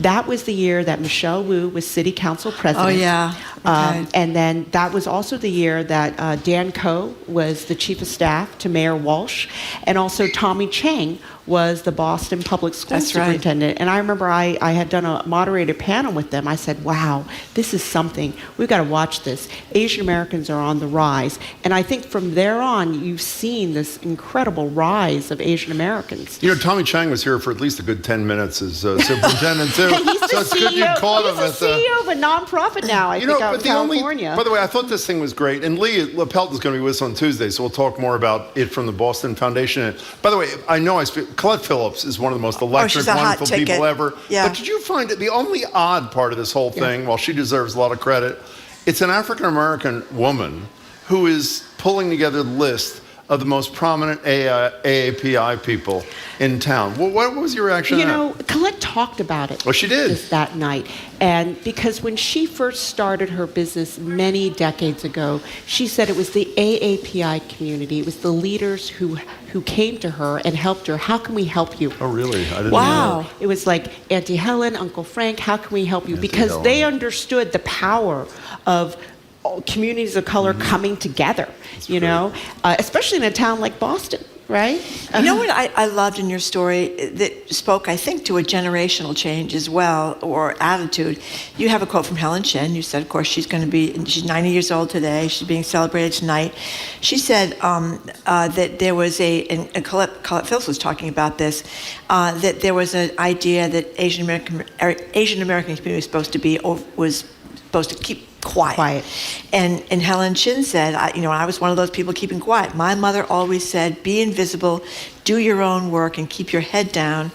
And Helen Shin said, now we have so much more visibility. I'm just so proud of it. So there was that kind of sea change. I have to say it's very recent. I grew up, my parents said the same thing to me. Yeah. I'm not 90, but I'm much younger than her. But I have to say it's a very recent change. Or maybe, I grew up with that. My immigrant parents told the same thing. Yeah. for me to go into journalism is utterly shocking. It's very public, outspoken kind of position. They would be very happy if I were a software engineer, a doctor, just keep quiet. And so, but I think what's happened is that we've changed. We see what's going on. We see, especially in the last few years with rising Asian hate, you have to speak up. Yeah. You have to say something. You have to get empowered so you can make sure that the world is better for the next generation. And so there is a real sense of kind of civil rights, that we need to fight just like everyone else. By the way, one more person on the list. There are a lot of incredible people we should have mentioned because she's with us a few days ago. Irene Lee. I would argue Tracy Chang should be on the list too from POG, who does incredible community work. That's what was incredible with the list. We had there was nearly 100 people on the list, but probably 100 other people should have been on the list. And that's people have been emailing. What about this guy? What about this person? You forgot this person. I was like, okay, I guess we have to do another list next year. We'll have Colette do one next year. That's great. They did it. We're talking to Shirley Leung from the Boston Globe. Well, let's talk about another one of your columns, this effort to close the racial wealth gap and have real estate operate a different way in Boston. I think Darryl Sells, Kirk Sykes, and Richard Taylor, as you mentioned, who are big deals in the development community, are involved in this. What's going on? So it's this fund that they've been working on quietly for 2 years. It's called BRIEF, which stands for the Boston Real Estate Inclusion Fund. And basically it's been, and it just formally launched, I think last week. And basically it's a fund. They're inviting women and people of color to participate in this fund. So Darryl, Kirk, and Richard over the years have been, entrepreneurs. They've been competitors, in the business field. They've been developers, and so what they're doing is they want more diversity in Boston real estate projects. And so they've teamed up with this other group called Basis out of New York, and they're kind of the money managers. And what they do is they're gonna raise money, tens of millions of dollars, maybe even more than that, hundreds of millions ultimately. And what they want to do is they want to pick Boston real estate projects that they want BRIEF to invest in, and they want this money to come from women and people of color. And this all started with the so-called Massport model. So, can you explain what it is? We've talked about it a lot, but explain to people who aren't familiar. So Massport a few years ago decided, so Massport owns a lot of waterfront land in the Seaport District. They also run, Logan Airport. And so through the years, they put out to bid their parcels. And a lot of people, a lot of developers come and bid for them. They build hotels or office buildings. And so Massport's decided, it always the winning bids always go to the same group of developers and construction teams, and they tend to be white and male dominated. Why don't we create a bidding process to create an incentive where you would score higher points, you would score points, a lot of points. I think it's 25% of your final scores. How did you do on diversity? And they left it up to these teams to decide how they would meet that requirement. And so they did this on the first parcel was where the Omni Hotel is in the Seaport. And what they found is all these teams came in with more diverse investment teams, diverse construction teams. They realized that if you create an incentive, people will find partnerships. And so that's how Rich Taylor got involved with Omni. He started to pull together investors of color and women to participate in the Omni. And Darryl Settles, I believe, is also part of that. And so the idea is that once people of color or women have the experience on a big project, they get to go to the next big project. And so, that's what happened to Rich and Darryl. They went on to bid on a project at Harvard, the Harvard Research Campus. So they led the investment, kind of raising investment among investors of color, I think Black and Latino investors for the Harvard project. And so then they decided, then they were like, why are we compete? Because Kirk Sykes also competed for these same projects and lost. Oh. And so there were a lot of investors of colors who couldn't participate. And so they decided, why don't we work together? You know, why don't we pull all our money together, work together, and have have developers approach us, or we approach developers or existing projects. We'll bring you diverse money to the table. It's pretty great. It is totally. Do I have one more minute? Yes, absolutely. So this is all about closing the racial wealth gap to allow investors of color to participate and make money off of real estate, because real estate is a big way you can make money. But also, there's power when you have skin in the game, right? So this is the idea that you can shape the project. And Kirk Sykes talked about this in his own development career. I mean, he built Crosstown in Roxbury, over 2 decades ago, and he said that project, we built a hotel. It had the hotel workforce was 95% diverse. That hotel had the first black general manager in New England. And also think about it. He invested in Roxbury at a time when nobody was investing in Roxbury. I mean, he saw the potential, and even today, it's still really hard to draw, big investment in Roxbury. So, all of this is based, as you say, on this Massport model, and it was practically revolutionary. And when you look at it, you say, and this is not to diminish its importance at all, or to not congratulate those behind it. It's so obvious that the way to get this all to happen was to make it count. Don't do it because it's a good thing and you'll get a good PR headline or something. Do it because you're much more likely to get the damn contract if you do it in a concrete way. Exactly. And it's amazing it took that long. But who are the primary players? Was this a Glenn thing? Who was the for Massport? Yeah, for the Massport. Well, Tom Glenn was the ran Massport at the time. Was the brainchild of a Massport board member, Dwayne Jackson, who is a black architect, developer, and Ken Turner, the compliance officer, he was also very instrumental. Ken now runs the Mass Life Sciences Center.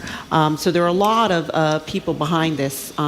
Jim Rooney also played a role, who runs the chamber, because originally he was running the convention center at the time, and originally that parcel was a joint project between the Convention Center Authority and Massport. Let's also remind, what's it called? Complete the loop? What is that expression? Whatever the loop. To circle back to the Boston Foundation, Lee Pelton told us, 6 months ago, about the fact that study that is emblazoned on everybody's head. I mean, if you ask anybody, there are very few stats that stay with people. 250,000 wealth of a typical white family is from the Federal Reserve in 2015 or 2017, whatever it was. 2015, yeah. 2015. The average wealth of a black family, $8. Everybody said, is that a typo? Average wealth of a Dominican family, $0. On and on like this. The Boston Foundation, in conjunction with the Fed, and there's a third partner. I can't think of who it is at the moment, but whoever it is. The Foundation might have funded it. It may be. They're essentially it's a 2-year project, I think. They're going back and not only updating that data to find out if it's as abominable as it was in 2015, but going to do something the first study didn't do with the Fed, which is probe into the causes of this thing so you can attack the causes. I mean, it may be obvious, but that's a really important contribution. And while this other thing is happening, it's actually a positive, encouraging development kind of thing.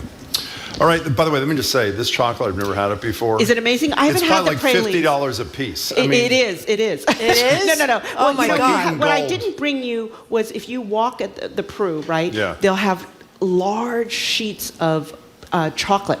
Like, I don't know if there's like 20 different kinds. I think that is $50 a pound or something, or kilo or whatever. I don't know, whatever they maybe it's a pound, I guess. But it's amazing. But I haven't had the pralines before. Well, unfortunately, you're not going to have them today either. But thank you. But I hope you have them sometime in the foreseeable future. Have you had one of these, Shirley? I've had one of those. They also give out free samples. Would love that. So I probably had $20 of free samples before I came. It was really kind of you. No, Lotta Rock. Lotta Rock or something. No, but it's in the Pru thing. Right. Okay. Great. Well, Shirley, it's good to see you. We'll see you tonight. Thank you very much. Great. That's right. Thanks. Shirley Leung. Shirley Leung. We've been speaking with Boston Globe business columnist, great business columnist Shirley Leung, who joins us every week. After a quick break, we're going to get the people that run these 2 great black-owned restaurants. One of them we actually are getting. There was a little bit of a one. problem. Okay. Yeah, okay. Oh, Nia Grace is not going to be here from Well, Daryl's. that's exactly right. We didn't have to tell everybody that because they didn't know she was coming, but now they do, and she can't. She just canceled. It's unfortunate. But we do have Cheryl Strotter, and she's going to be on next to talk to her about her restaurant.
These days, people go to great lengths to shed the stress of daily life.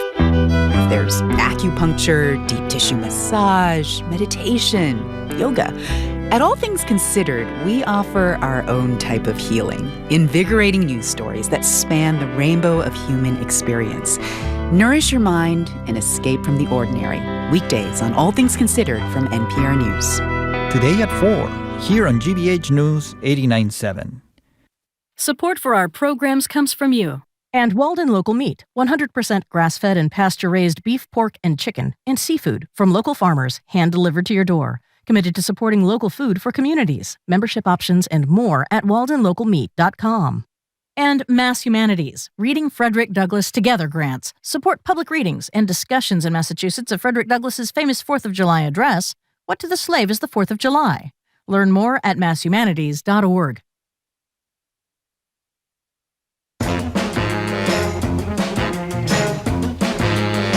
Welcome back to Boston Public Radio. I'm Jim Browdy. She is Marjorie. And we're live at the Boston Public Library, streaming at youtube.com/GBH News. As Marjorie has said repeatedly, as have I, because it's a cold day, it's a great place to warm yourself, great place to see some great guests, wonderful place to hear some fabulous music in about 45 minutes. And while it is a great place to get a free cup of coffee or tea or hot chocolate, for you at least, it is not a place to get a fabulous piece of salmon and cornbread, but it is for me and Marjorie because our guest brought it. We are celebrating Black-owned restaurants in our city, and as Marjorie said a minute ago, Nia Grace from Daryl's Corner Bar and Kitchen was expected to be here, a last-minute thing she had to deal with. But Cheryl Straughter is here, and she is the woman behind Soleil in Nubian Square. It is great to see you. Welcome to the show. Thank you for having me. Thank you for coming. By the way, I just took one bite. What is on this salmon? It is spectacular. What is this? So that's our citrus salmon with our house blend, a little onion powder, garlic powder, Old Bay, and a couple of pretty cool things. It's perfect. It is really great. Thank you. Okay. Well, I just have to say, I was just saying this a couple of seconds ago, I am not exactly a big gourmet. Jim is a really good cook, and he eats all this food and stuff, but there are some things I really am obsessive about, and one of them is bread, and one of them particularly is cornbread. And let me just tell you, whatever you do to this cornbread, I mean, it's so moist, because lots of times you get the cornbread, yes, and it's dry, and it's hard. This is soft and moist. So congratulations about that. Tell us about Soleil. Soleil is named after my granddaughter. Oh, she just that's a great name. Thank you. Her name is Maya Soleil, and I selected her middle name intentionally. You know, as some folks know, it's the term for the sun. And it's a tribute to her and to our community, as I see it as warm and bright. And she just finished her first semester in college. Oh, good for her. Yes. And tell people about Nubian Square. I mean, there has been a whole transformation, really, of that whole part of Roxbury. What's going on down there? Soleil's been in business for 4 years, and in that time I've seen a transformation take place, and there are great plans for the future. We are housed in the headquarters of the Boston School Department, and we're on the first floor. And what's coming down the road in a few short years is Benjamin Franklin College is moving in. We have various housing developments going up. We have commercial property happening, and all of the plots that went out for an RFP are just about gone. So we see this as the next really thriving area in our great Commonwealth of Massachusetts. You know, a few months ago, we spoke actually to the president of Benjamin Franklin Institute, right? Yep. And the project and the move is really an exciting thing, both, I think, for all of Boston, but for that neighborhood in particular. Before we talk about the present and talk about what I hope, at least to me, appears to be a modest explosion of Black-owned restaurants in Boston. We'll see if you agree in a second. How did you make it through the last couple of years? It's not even really over, but it's over-ish. How did you make it through COVID? You said 4 years. Most of that was under the pandemic. It was, and we had to make a few pivots. And I like how you said ish, because it really isn't over. And with the pandemic, I don't think that it's going to be completely over. I think we're in a new world. But one of the things we did to survive was increase our catering. As you know, a lot of people were not out just, visiting restaurants and walking into establishments. So we partnered with some nonprofits that were feeding elders and people in various apartment complexes. So we had various contracts. We're putting out 300-400 meals a day. Wow. So that's how we survived. We survived by working with some of our local politicians, some of our nonprofit organizations, and we made it through. We're still here, and I'm happy to say catering is one of our strongest arms, because even though staff is back in the building, it's not fully occupied. You can feel the emptiness in the building on certain days as people are on half-time, quarter-time, things like that. How hard is that? I mean, we ask every restaurateur we've had here, or a small business owner who's not a restaurateur, the anxiety that I feel, and I have nothing to do with it, even when you tell the story, is immense. You build something that really matters to you, named after your grandkid. I mean, talk about intimate and personal. And it's hanging by a thread. And you found this catering thing, which is obviously a great thing to help get you through. But I know you were one of the people that worked so hard to get the Restaurant Revitalization Act happen to the tune of many billions of dollars. You ultimately ended up getting nothing from it. Is that right? That is correct. Now, we did receive various forms of funding, whether it was federal or state. We got the PPP, we got some grant money from the city of Boston, all of which I'm grateful for. But you're right, when it came to the big pot of money, we didn't receive anything. So what was it like for you as a human being, not as a restaurateur, going through a period where I assume there were moments when you thought, I may not have this business down the line. Were there? Absolutely. The answer to that is yes. But I walk in faith, and I walk in, the tradition of hard work, and I walk in the tradition of, just stick with it. Somewhere there will be that silver lining. And for other restaurants, that wasn't the case. And it was difficult, not only as a restaurateur, just as a person opening a business. It could have been any business. Sure. But the restaurant industry was hit very, very hard. But having said that, so catering helped get you through and it's still going well. But didn't I read somewhere you're also expanding? And is it Boston Public Market? Am I right about that? Yes. What's going on with that? He does his research. When it comes to food, I prepare, my friend. He knows everything. So I wouldn't go that far. What are you doing there? So it will be another location for us. We'll be able to introduce our food to some new folks. That's great. We're sticking with, our Southern tradition, but it's going to be a little bit different because in those types of environments, you want to think about how people enjoy food. And they're going to want it quick and fast. So yes, we'll have chicken, but it won't be on the bone. It will be pulled. We'll have pulled beef, so it will go into a bowl. Quick, fast, easy service. But it's going to have that Soleil flavor. Can you tell, by the way, before we continue with this, we should have asked you, other than the salmon, which I ate, which is spectacular, and the cornbread, what else did you bring? Tell us what's here. Hold on for a second. While you've been talking, I've been over here eating. What are you eating? And I have some of this red velvet cake, which is spectacular. Yes. This is some kind of a custard, but I don't know what it's called. That is our banana pudding. Banana pudding. God. Yes. This is really, I'm really stuffing myself over here. Okay, now we can hear what else you can get at Soleil and what we have here in front of us. So some other tasty treats that I brought to share with you today is our collard greens. Now we season those. A lot of times people say, oh, Cheryl, it's not really Southern because it should have some pork in it. And I don't cook with pork, so ours is with smoked turkey and turkey bacon. Ooh. I also season it with turmeric and paprika, as well as, the traditional things that go in, some hot peppers and vinegar and things like that. But we have onions in there, green peppers, chopped Delicious. garlic. I like to show the flavor of food more organically, so we have some meat in there, but not a lot. By the way, I don't care about you showing the flavor. I want to taste the flavor. Do you mind? Show the flavor. Knock yourself out. Thank you. It's being handed to me. You keep talking and I'll keep eating. Go ahead. Just tell us what else you got, because I want to ask you a couple more questions. Tell us what else we got here first. I have some candied sweet yams and our chicken wings that have honey and mustard and a little bit of barbecue sauce, so those are nice and crunchy. This is fabulous, by the way. Really fabulous. So, Cheryl, do you have a liquor license? I have a beer and wine license. Yeah, talk about this. I don't think people understand how difficult it is to get beer and wine or a full-fledged liquor license in Boston. This is an ordeal. Explain it. Sure. So this was a learning process for me as well. So our license allows us to serve beer, wine, and cordials. So I wasn't quite sure what a cordial was. I had an idea, but it's any alcohol that has a sugar content. Yes. So, you can come up with some cocktails that are very creative with a cordials license. But we are in the pipeline for a full liquor license, and we're excited about that. When I first opened Soleil, the vision was to remodel the space. It had been a Tasty Burger at the time. So we invested a lot of money doing the remodel, and we also designed the back for sit-down dinner. But as the pandemic came, it didn't make sense to open up for sit-down dinner.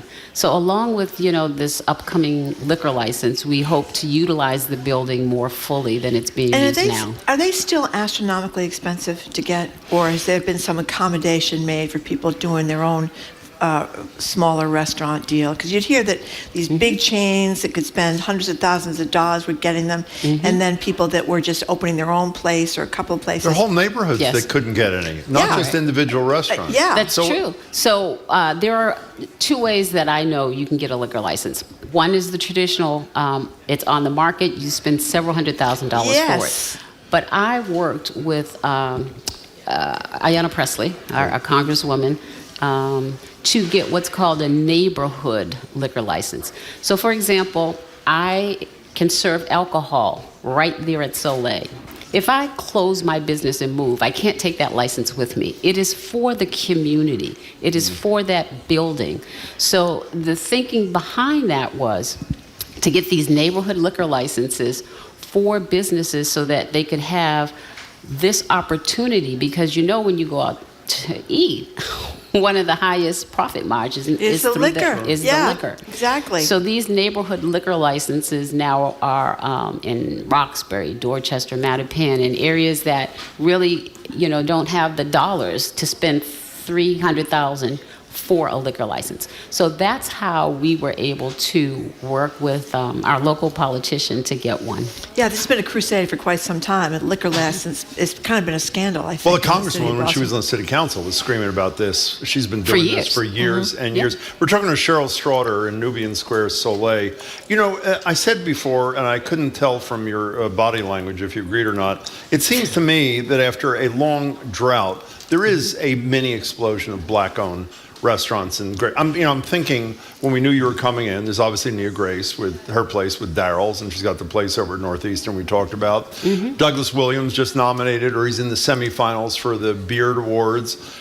Had the thing in the South End, and he opened in Newton about a year ago, and I hear it's exploding. Have you been to Chef Dave's or heard of Chef Dave's in Chestnut Hill yet? I've heard about it. Callie Crossley sent me last. Oh my God, Callie, also. It is unbelievably great. So, are these sort of aberrational, or is there a growth in black-owned restaurant community in Boston? As it seems to me, there is. There is. I think there's always been an interest, and the barrier has been money.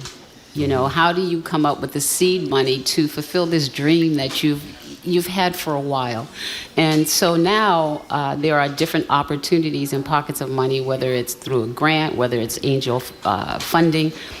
But there is ways for black restaurants now to open, and they are doing so. Where'd you get, if you don't mind my asking, where'd you get your financing for your operation? So some of it was personal savings, and the other is I have a great relationship with the city of Boston, and I applied to a couple of their programs, and I received some funding that way. And what kind, I don't mean to go into great detail, but I think for people listening who want to open small businesses, whether it's a restaurant or another small independent business and don't have the resources, what kind of resources, both financial and assistance, does the city provide for people like you a handful of years ago? So the city has the Department of Neighborhood Development. They have different entities where, let me back up a little. When I decided I wanted to go to business, I became even more engaged in my community. I would go to community meetings. If something was happening at City Hall, I'd go to City Hall. If some of the local politicians were speaking, then I would go. Because one of the things you want to do is be present, and you want to be engaged, and you want to be involved. So as you start to fill out these applications, there's a name that people can connect to. Oh yeah, I know, I talked to her. There is value in your presence. And one of the things people often ask me is, how did I get started, where I get the money from? Be present, be involved, get active in your community. And so the city was there for me. But how much resistance? When I said people like you a minute ago, you didn't have a business like this. And even if they loved your business plan and they loved your food, you were a risk. You were. So was it your presence that convinced them that, and a plan, I assume, that convinced them that you're making a weird smile at me. Okay, what's the answer? My presence is awesome. It's electric. That's it is. right. Okay, that's good enough for me. But, seriously, I didn't. But my parents were in business in the city. I come from a pretty good legacy. And my prior background to this, I worked for the airlines. Like, I've always worked. I was always doing something. So when you think about restaurants, they tell you, because no bank would finance us, because we fall into that category of a high risk. So the city took a chance on me, and I took a chance on the city. That's great. Yeah. You just mentioned the airline. Cheryl Stroud, tell us about running into Julia Child at Logan Airport. I was working on the ticket counter, and I saw this very, very tall woman just come in, and she had a couple of people with her. And I love cooking shows, and I've been watching them even before the hype of the Food Network. And I was like, she looks familiar. And I looked, and I said, wow, that is Julia Child. So we just started chatting, just about food. And, I'm sure the customers behind her were annoyed, but I'm standing there talking to this woman. Yeah. And I was telling her how, I enjoy savory food. And we started talking about a couple of her favorite dishes and mine. And that's how I met Julia Child, and had the opportunity not too long ago to actually be filmed. And that film of me making coco bond was superimposed on Julia Child making coco bond. That was so exciting for me. This was you and Julia at home. Yes. Yes. One of our colleagues, Megan Smith, wrote a piece about that. Yeah, that she's talking about doing that. So that was kind of cool. That was fun. Cheryl, beyond the fact your food is really spectacular, and I'm going to try. Are those ribs? What are those things? These are, now you have to come and pay. What are they? Right. Because these are chicken wings. Oh, that's perfect. We'll take those in a second. I got it. Yeah. So, that what you said a minute ago, I thought was really of great value, I would think, to somebody who wants to be you. This notion of being present. Spend another minute, the last minute or so, give more advice, which you were, I know you knew you were, to young people who want to be you eventually. What else would you urge them to do that may not be obvious? I mentor young folks now from a couple of schools. One thing that I find is that they are quiet a lot. And I encourage them to ask questions, try something, taste something. They don't like to eat, different types of food. But I encourage them to step out and be different. Something has to make you different than the other 3 people that are standing here from your school. What's going to make you different? You have to be engaged. You have to dress. You have to smile. You have to want to be here. So it's those soft skills that you learn early that will carry you through. So for me, it's all about asking, talking, inquiring. That's what I tell young folks. You exude a real happiness with your work. Do you feel it? I'm pretty happy. Yeah, you appear to be. So That's tell good. us when. That's great. That's tell great. us when the Boston Public Market thing is going to. When should people expect that? Down by Faneuil Hall. Yeah, it's great. I assume people have been there. It's really terrific. Yeah. Our target is about 3 weeks from now. Oh, great. There's only a couple of more things that we have to put into place. We've actually started gradually moving in. We've done a test walkthrough of how it would flow. Our sign is actually up. Oh, that's great. So we're coming very soon. Great. We'll be there. It's really great to have you here. Hey, Thank it was you great so much. great to meet you, and thank you so much for bringing us such great food. And we have to get down there ourselves, Jim, and check it We out. will. Absolutely. Cheryl Strada from Nubian Square Soleil, thank you very, very much, and congratulations on your great success. Good luck to For your more information, by granddaughter, the too. way, on you can go to soleilboston.com. That's like sun in French, SOLEIL, soleilboston.com. You can find out everything you need to know and check out the menu and all that kind of stuff. Thank you again, Cheryl, for coming in. Thank you. After a quick break, the latest in the ongoing George Santos saga as well. And we're also going to talk about Sarah Huckabee Sanders, the new governor of Arkansas, cracking down on drag shows and using the word Latinx. We're going to talk about her with our media maven, Sue O'Connell. That's coming up. Boston Public Radio, 89.7 GBH, broadcasting live from the Boston Public Library, where we're offering free coffee, tea, and hot chocolate because it's so cold outside. And we are streaming at youtube.com/GBH News.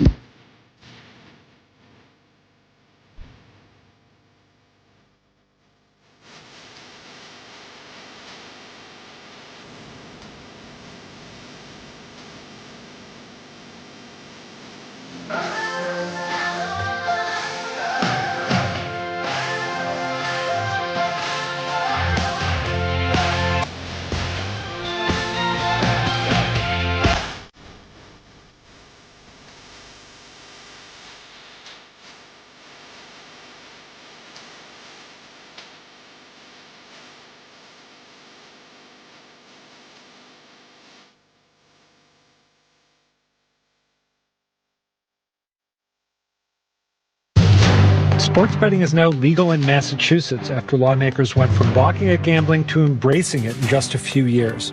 I'm Adam Riley. Tonight on Talking Politics, we'll dig into that change and ask why the legislature got sports betting done as other more pressing issues stalled. Plus, how the demotion of the New Hampshire primary could reshape politics nationally and here in Massachusetts. Talking Politics tonight at 7 on GBH2 and online at gbhnews.org. Support for GBH comes from you and the DeMoore McKim School of Business at Northeastern University, where MBA and master's degree students can build vital business skills through experience. northeastern.edu/business. And Direct Tire and Auto Service. The team members at Direct Tire want to thank all their clients for 48 years of business, tires, brakes, and complete auto repair. Direct Tire and Auto Service. Not just service, customer service. Trusted. Local. News. You're listening to 89.7 WGBH, HD1 Boston, online at gbhnews.org. GBH News with NPR. What matters to you.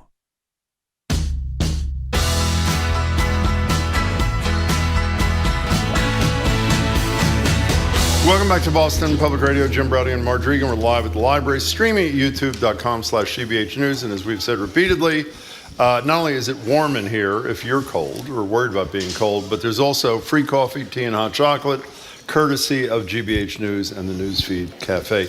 Here with no food, but to take on the social norms and abnormalities of the day. But I'm hungry. Is medium, that's too bad, Sue. Is media maven Sue O'Connell. Sue is the co-publisher of Bay Windows and the South End News and contributor to Current on NBCLX and NECN. Hello, Sue O'Connell. What a buffet we have here today. Look at this, a little red velvet, a little salmon. It's unbelievable, and the best cornbread I've ever had. I mean, did you take a bite of that cornbread? That cornbread is unbelievable. I go there because I'm right around the corner in my house. There you go. Yeah. So you've been to Soleil yourself. I have indeed, many times. And you can give it a personal endorsement? I am indeed.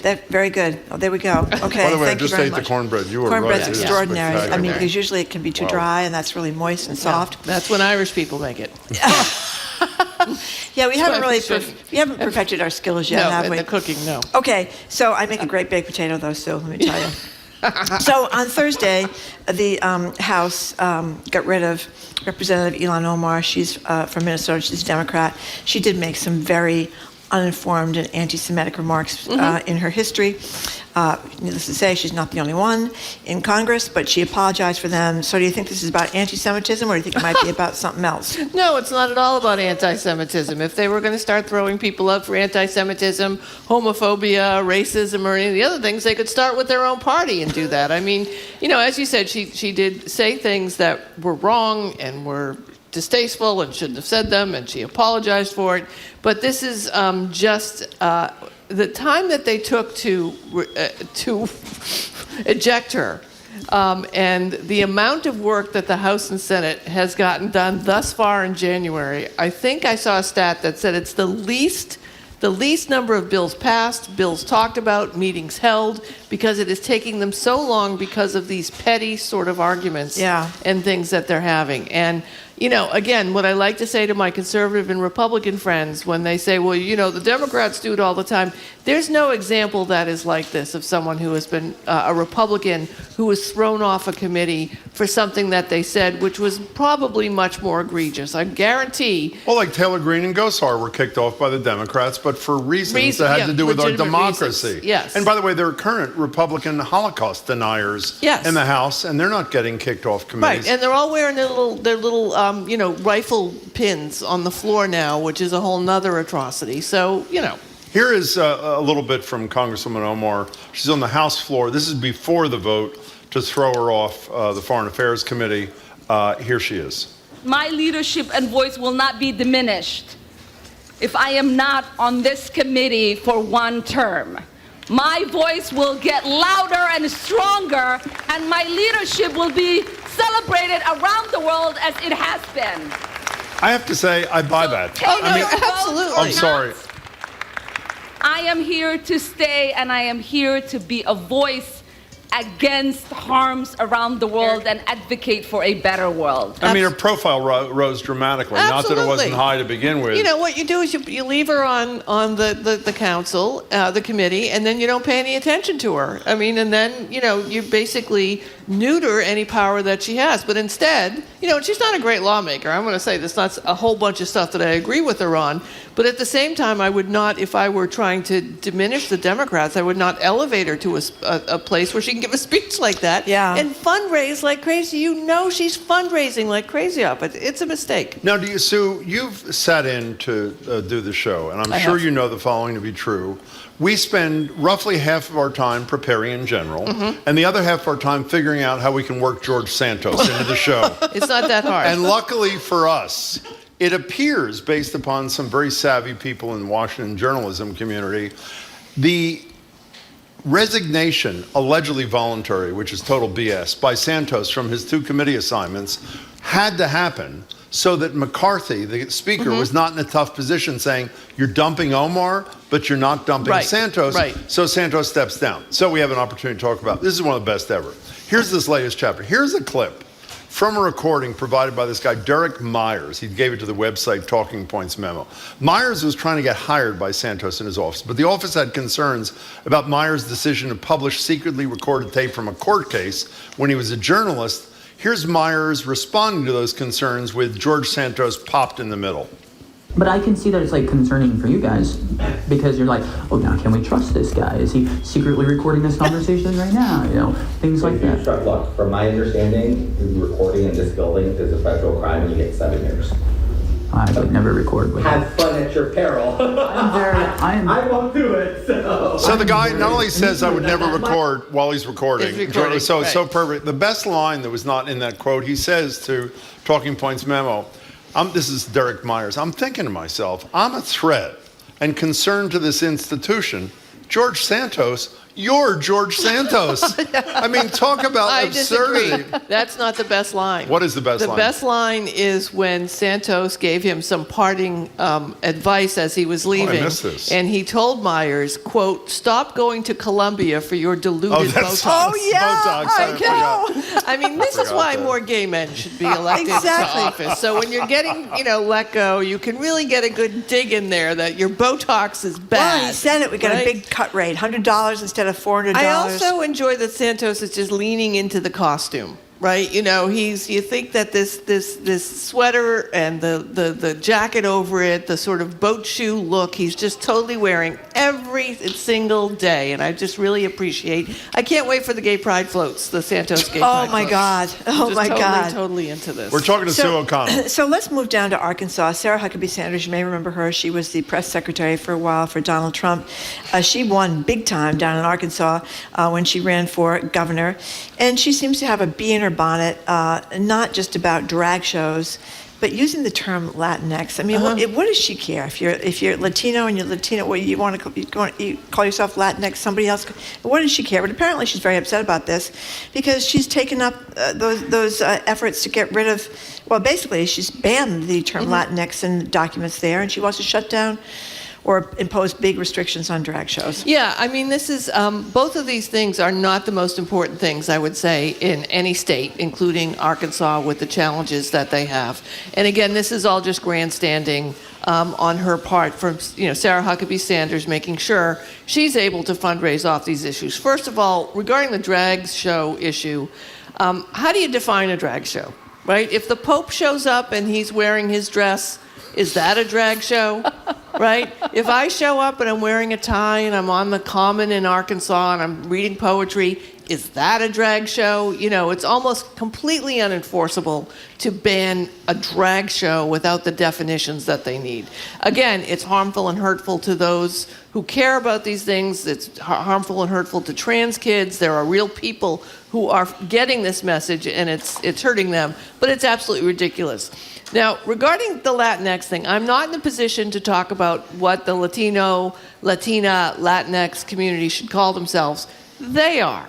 Exactly. Right? And exactly. I have met as many people who want to say Latinx. They're usually younger people, younger generation. I've also met Latino and Latina, older people who think it's ridiculous. And you know what? Let them sort it out the way we all sort out what we all want to be called, right? Yes. So it's not an issue for the government. I mean, talk about the Republicans with their concern about government overreach. Is there anything more overreach than banning drag shows and saying you can't say Latinx? Yeah, but one place I totally disagree with you, and I hope I am wrong, is this is exactly what the campaign. You said this is not what people care about.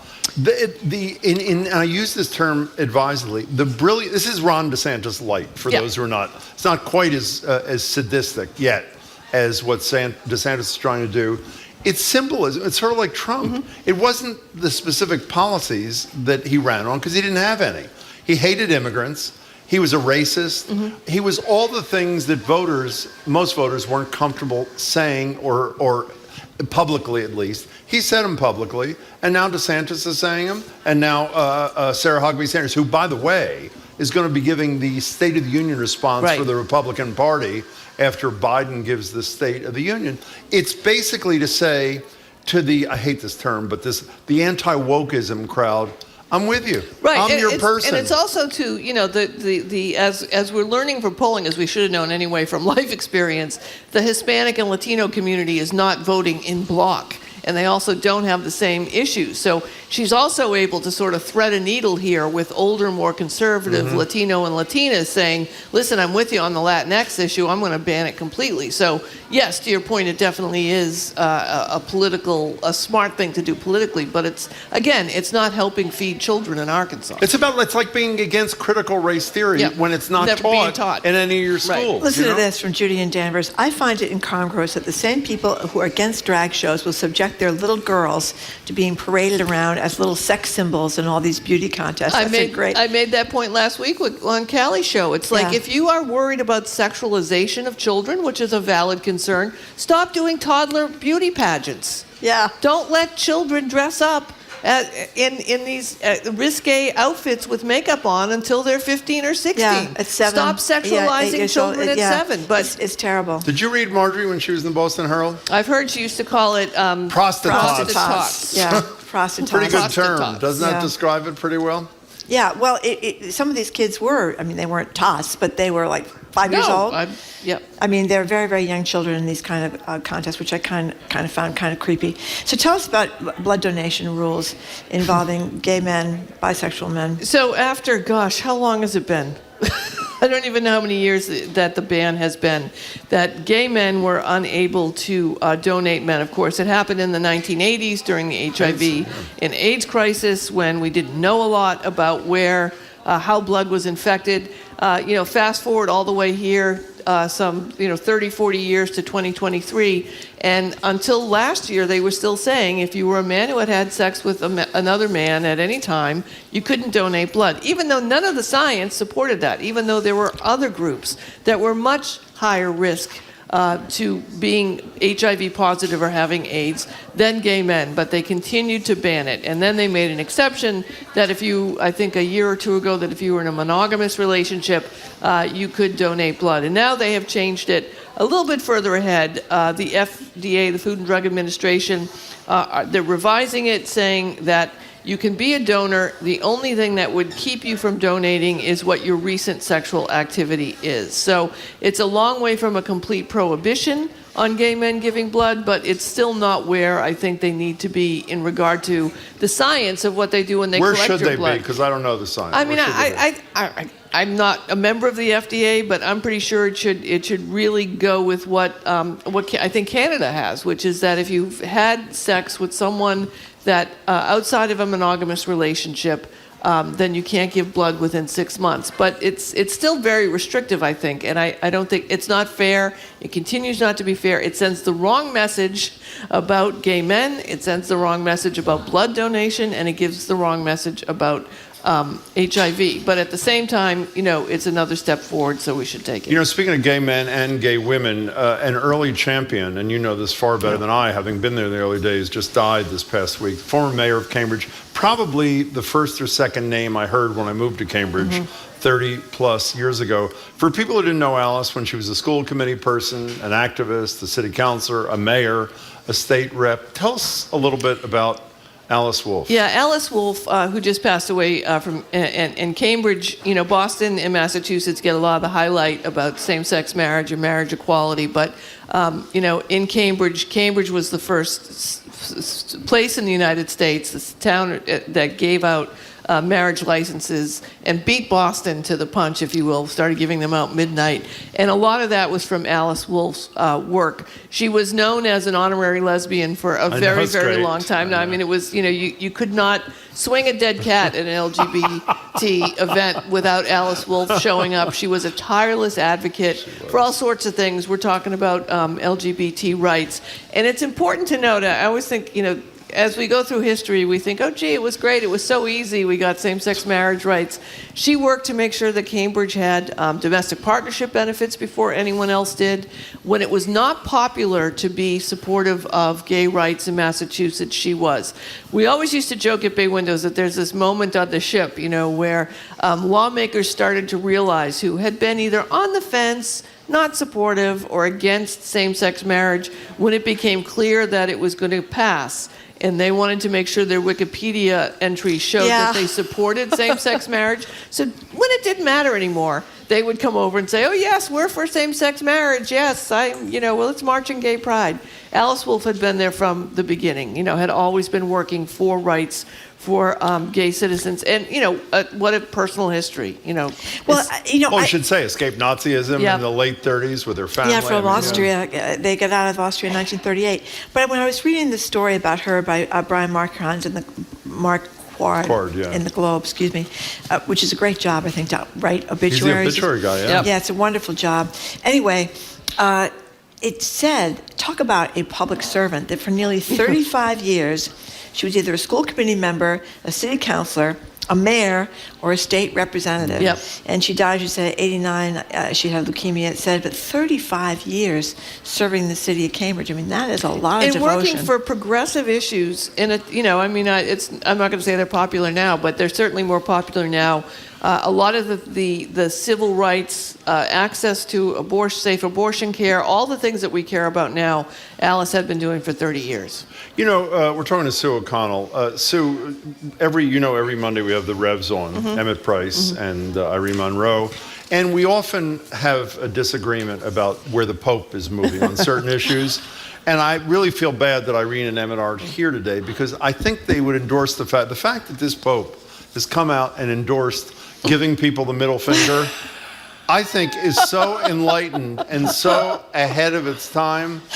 What do you think? What do you think about it? I agree. What the Pope did was, his Twitter account is very exciting because he shares, I follow the Pope, he shares with us some of the religious and spiritual aspects of things you don't consider, like your fingers, right? And who knew that there were spiritual aspects and stories to go with each one of your thumb, your index finger. And the Pope went on to talk about how the importance of your middle finger is, and how it gives honesty and it's directness. And it could have been translation, could have been somebody working in the office, but they deleted the tweet that spoke about the love of the Pope loving the middle finger, giving what we call the car signal here in Massachusetts, right? When you want to really communicate something in the car. And they changed it to what? The third finger? The third finger. The third finger. Yeah. So they rewrote it. What are the qualities, Marjorie, of the middle finger did? Well, I think he nailed it, really, when he talked about what the middle finger is really about is honesty. Exactly right. Because you are expressing your honesty in that particular moment. I mean, it may not be the kindest moment you've ever had, but it's true. it is right there. I would have left it up. Yeah. Well, I would have. There are a lot of tweets in response to this. Some are beautiful. This guy Joe Vazile tweeted, "It is also the finger that's most important for driving in New Jersey." Yep. So there are a lot of things like that. Totally get behind and you it. really got to congratulate the Pope for being ahead of his He's time. moving ahead here. Look at this. He loves the gays, and he loves the middle finger. By the way, can we talk about that for a second? We got into it just for a minute with Irene the other day about this. Shocking. His original statement was, which was a modest advance, but troubling to many, advance rather, same-sex relationships are not crimes, and they shouldn't be crimes. Bishops shouldn't call it that. They're sins, but they're not crimes. But speaking of translation, I mean this one seriously, as opposed to the middle finger thing.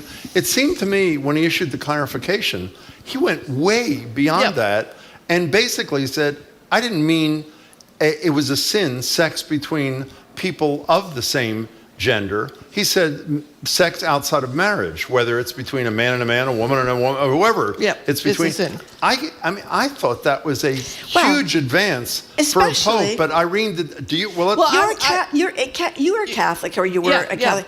Almost everything's a sin. Yeah.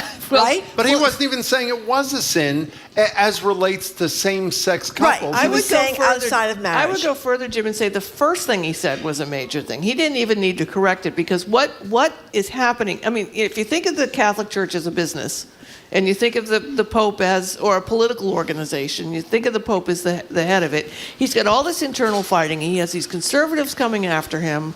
I think he would be further along if he didn't have to deal with the fact that that there are these conservative bishops who are really gunning for him. Oh, absolutely. The followers of Benedict. Yeah, Benedict, and you've got the whole, other popes in line to take his place. He doesn't want to give them too much power. So when he finally decides or passes away that he's not replaced by a very, very conservative pope who they thought was going to come after Ratzi, that's going to roll back his progress. So he has to be careful around that. He just can't come out. But also, there are countries all around the world where you can be killed by the police for being gay. You can be jailed for your entire life. So when the Pope says to those Christian nations, those Catholic nations that are the ones, it's not a crime. That's the message. I'm less concerned about it whether it's a sin or not. That's the message. And the other thing about the business part, where is the Catholic Church growing by leaps and bounds? In some of those very same countries, in African countries and some South American countries. So this is where the congregations are filled,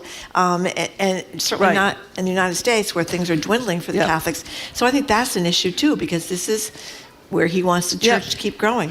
And he puts it right at the same level of of the death penalty, right? He's against the death penalty as well, So I think those are the political criminal messages that he's sending. Don't you remember limbo when you were little? I did it. It freaked me out. Limbo freaked me out. Yeah, people had to get the baby baptized like within days of birth, because if the baby died before the baby was baptized, it was off to limbo. Yeah, and you said I never went to first communion. I skipped first communion because I thought it was stupid. Oh my goodness! So I went through the whole thing, I was in catechism class. We got to the part where we were supposed to go into the confession, and I said, why am I telling a priest my sins when I could just tell God directly? And why is praying a punishment? Shouldn't I want to pray? So when it was my turn to go in, I just went out the back door. So I received my Holy Communion without having gone through the right. Well, before you circumventing go, the That's right. That kind of honesty makes me want to give you the finger. Does that? That's honest. You would That's consider very honest that of an you, honest. Jim. I mean, that's very beautiful. honest. That's sharing. Sue O'Connell, thank you very Catholic much. police are coming for me. They're coming for you. They're coming for me. They're always coming for me, so it's okay, Sue. Okay, we've been speaking with our media maven, Sue O'Connell, co-publisher of Bay Windows and South End News. Thank you, Sue. And contributor to Current on NBC, LX, and NECN. Thanks a lot, Sue. After a quick break, wait till you hear this. We're going to be in for a real treat. A live Music Friday performance from the chamber group Castle of Our Skins, about to debut their first studio recording after 10 years, making waves throughout Boston in the world of education and chamber music. You're listening to Boston Public Radio, 89.7 GBH. We are broadcasting live from the Boston Public Library, and we are streaming at youtube.com/GBH News.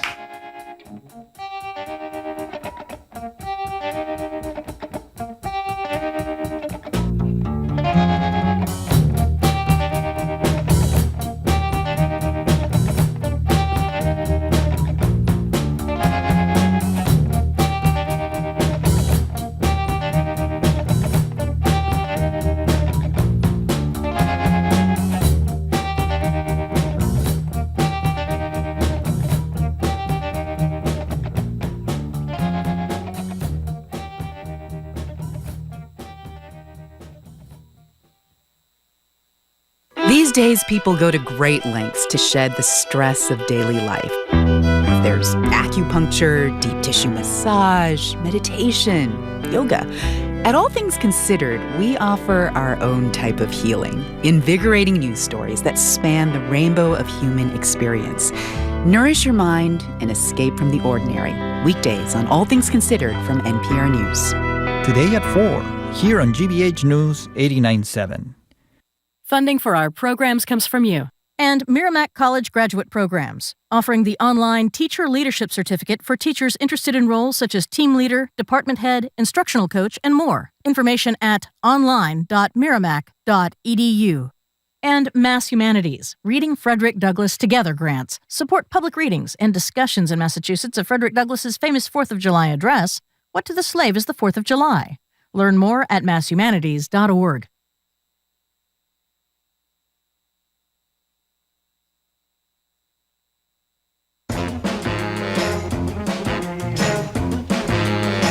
Welcome back to Boston Public Radio. Jim Browdy and Marjorie Egan. We're live at the Boston Public Library, streaming at youtube.com/GBH News. And as we've said, because it's a very cold day, it's a good place to warm up, good place in a minute or two to listen to some spectacular music, and a place where you can get a free cup of coffee, tea, or hot chocolate on the Newsfeed Cafe and GBH News. It is time for Live Music Friday, starting our February out strong. Here at our desk is Ashley Gordon. She's Artistic Executive Director and violist. Did I pronounce that word right? Violist, Thank you. With a group she co-founded called Castle of Our Skins. They're celebrating 10 years of music and music education centering Black artistry and local composers you might not be familiar with, like Frederick C. Tillis. More on him in a moment. The string quartet consists of musicians playing 2 violins, a viola, and a cello, and they're weeks away from the American release of their first ever studio recording titled Homage, Chamber Music from the African Continent and Diaspora. It was created in collaboration with the incredible UK-based pianist who I was listening to this morning, Samantha Ege. Samantha couldn't be with us in person for practical reasons. She does join us now on Zoom, I hope, somewhere. We'll find out in a second from the UK. Samantha, are you there? I think is she there? Not there yet, but she will be. Ashley, it's great to have you. Welcome to Boston Public Radio. Thanks for being here. Yeah, so thank you so much. We get to hear during the breaks, and you guys absolutely sound amazing. But tell people about Castle of Our Skins. What is it all about? Sure. Our name comes from a poem by Nikki Giovanni, which I think encapsulates everything that we do. And the poem basically says, if we're all imprisoned in the castle of our skins, then that's the reality. Let our skin be our castle, our palace. We'll fill it with beautiful things, adorn it with beautiful things. So cultural pride, representation, and celebration through and through. And you don't just do music, you do education, you focus on kids. You're going to be doing some stuff in the library. We'll talk about it in a few minutes. We are, yeah. Tell us a little bit about it. Later this month we'll be here at the Boston Children's Library as well as at the Boston Children's Museum.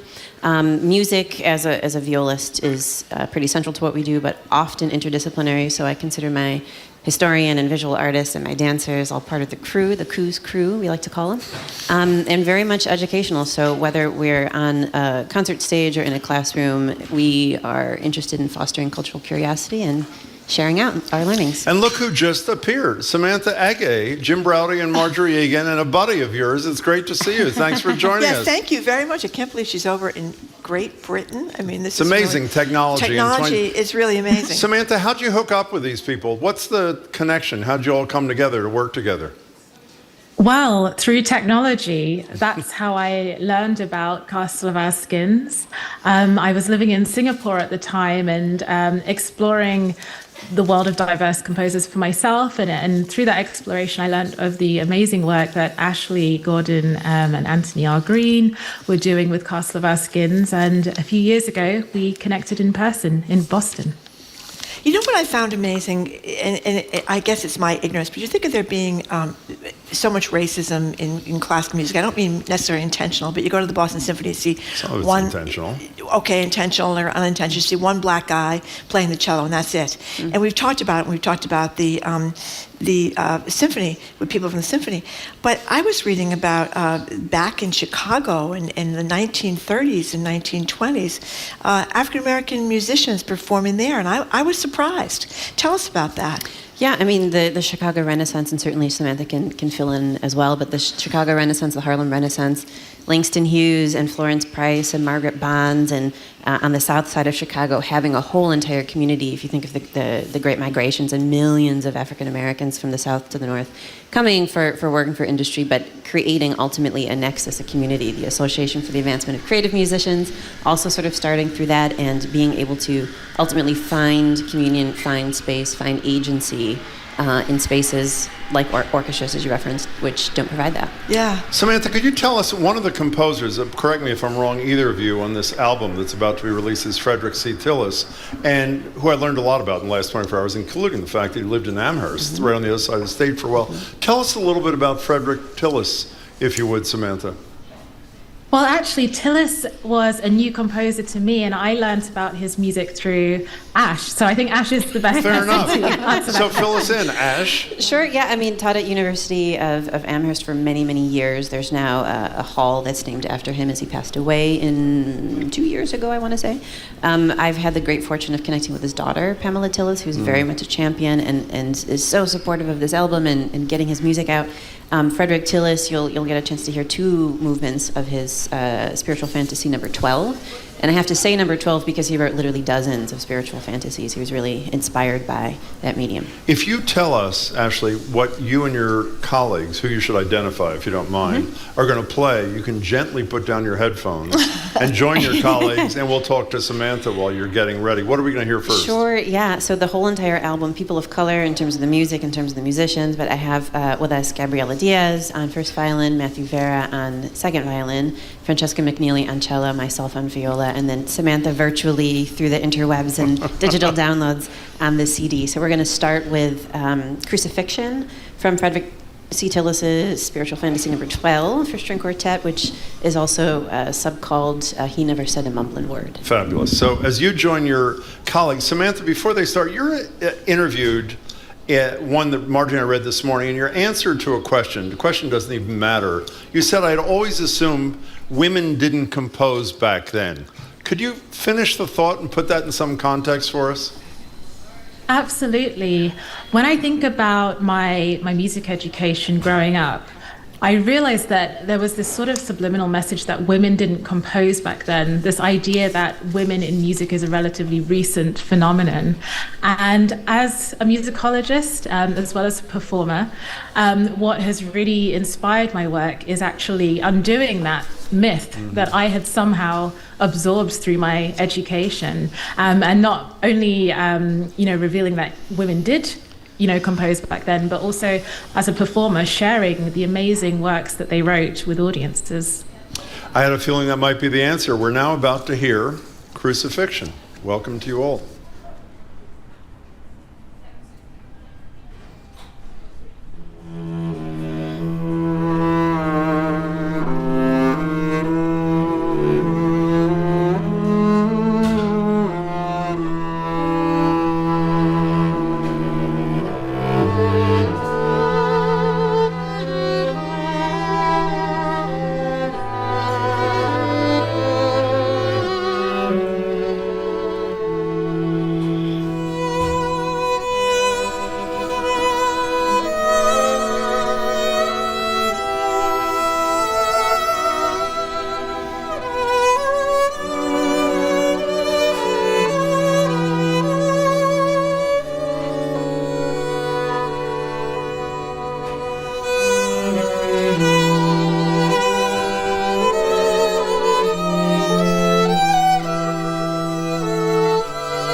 That was absolutely spectacular.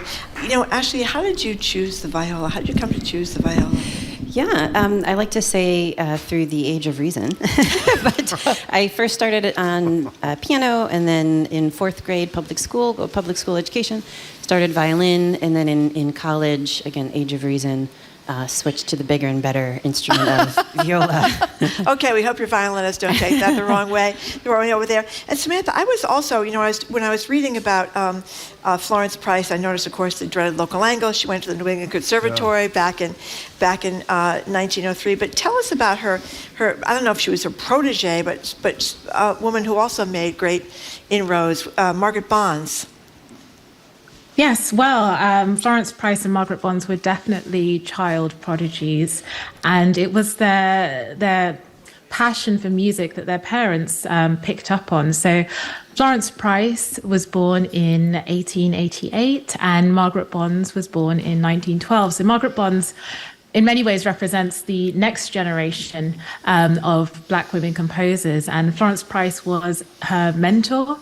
And there's an incredible piece by Price called Fantasy Negre, which is based on a spiritual that she dedicated to a 15-year-old Margaret Bonds, and I can say it's a very difficult piece to play. So it gives you a really strong idea of just what an amazing talent Margaret Bonds was. And that Fantasy Negre, if I can say, is recorded by Dr. Samantha Ege, so just to give you a shout out there. Yeah. Thank you. And what about the new album? What's the deal with, when is that going to happen? When can we get it? So it's already available digital download. We recorded this May 2022. I had the great fortune through a Torch residency, you can probably talk more about that, Samantha, but go over to Oxford and to London to record, and then it's digital download available through Laurel's, the distributor, and then stateside, if you still have a CD player and want to get CDs, in March you'll be able to get it here in the States. You know, actually, before we go to Samantha again, can you talk a little bit more? We're getting texts about, explain the stuff you do with kids, what you're going to do at the library, for example. Sure. And how do people find out when both your performances and things like that are available? Yes, I think February 24th will be here, and I'm looking at someone from my team just to make sure that's the right date. But the Boston Children's Library, we've done many programs over the years. So I have been an educator for over 20 years and really enjoy working with kids, again, sharing out our learnings. So we have a program called Play Songs and Games, which will be 2 sort of 30-minute drop-in, drop-out opportunities to learn African American and Caribbean folk songs and play songs that I'll get to teach you. It's totally intergenerational, and you'll be able to have fun that way. And then February 12th at the Boston Children's Museum, 11:30 and 2 o'clock, if I can remember that correctly, an original educational workshop, interactive, that we've designed called The Little History, which tells the story of different figures in Black history through original poetry, music, and interaction, all kid-friendly. You know, Samantha, we are here in Boston. You are, of course, on Zoom in Great Britain. But I wondered, I would assume there is here that you had to be very creative about rehearsing with your fellow musicians during the pandemic. What kind of things did you do to be able to keep playing with other musicians? Well, I'm primarily a soloist. So actually, the concert that Castle of Our Skins and I did at the Sheldonian Theatre in Oxford was really one of my first big collaborative events, and it was a very strange time to do something like this, and especially because obviously there were still restrictions, but it was incredible to work towards something like this because it was a very new experience for me, and it was just such a privilege to bring the musicians to Oxford and celebrate this incredible repertoire. By the way, we should say it's castleskins.org if people want to learn more. Castleskins.org and at Castleskins on Facebook. No more Twitter and Instagram. No more Twitter because Elon Musk? Because Elon Musk and all the things. Well, at least there's one principled person in this crowd. Tell us what you're going to play for us again, please. Yeah, if you so will. the same string quartet, we're going to do the second movement called Wade in the Water, and a recognizable spiritual, and is as tumultuous as the name suggests. Can I tell you, I heard you rehearsing this at noon. It is so full of life. It is just unbelievable. It's I cannot a wait. favorite. We've played this, I don't know how many God. times at this point, and it's still a favorite to come So back do you to. want to ease your way on over there again with your same colleagues? And Samantha, how do we find your work? I did this morning, but for those who are learning about you now, how do we find your work? Well, I have recordings on all digital platforms. You can buy my physical albums. My recording with Castle of Our Skins is actually my fourth album, but my first chamber music album, which is very exciting. And then my website, samanthaege.com. And Ege, we should say, is spelled E-G-E. Thank you for that. You're welcome. So here it is, Wade in the Water, and you are really, really in for a treat.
much. You've been listening to Boston Zone's Castle of Our Skins. We want to thank Samantha Ege, who joined us on Zoom from Great Britain, and our quartet here in the Boston Public Library, violinist Gabriela Diaz, Matthew Vera, violist Ashley Gordon that we've just been speaking to, and cellist Francesca McNeely. Thank you so much for being here. Thank you all so much. If you want to get more really information about the upcoming performances, educational events, plus their new album, Homage, go to castleskins.org. That's one word, castleskins.org. Thank you again. That was absolutely spectacular. That's great. Thank you.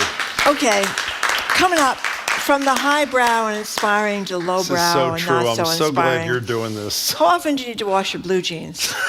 Or your socks, or your underwear, or your... Idea. It was your idea, Jim. Thank you, go ahead. Or your pillowcases. Well, it might be less often or more often than you think. We'll open the lines to get your takes on washing your clothes. How often? 877-301-8970 is the number to call or text at. 877-301-8970. You're listening to Boston Public Radio Live.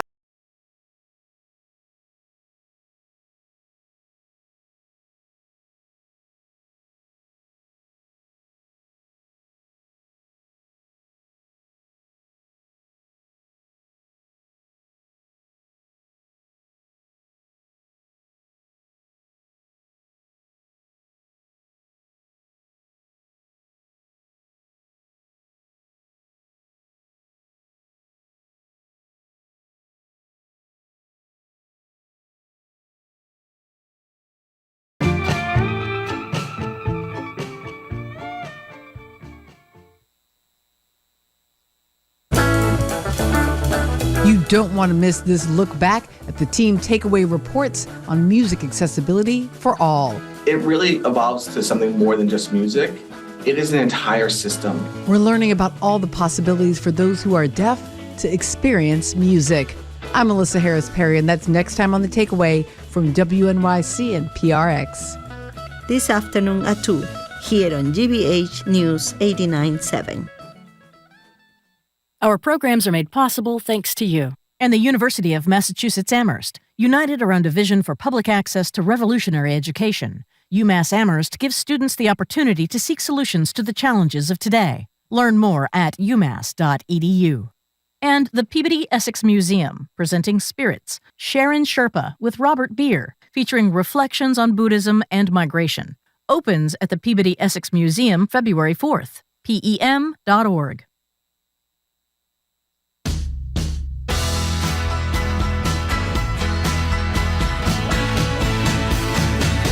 Welcome back to Boston Public Radio. Jim Brody and Marge Regan. We're live at the library. Streaming at youtube.com/GBH News. I was about to say, if you come, you get free coffee, tea, or hot chocolate.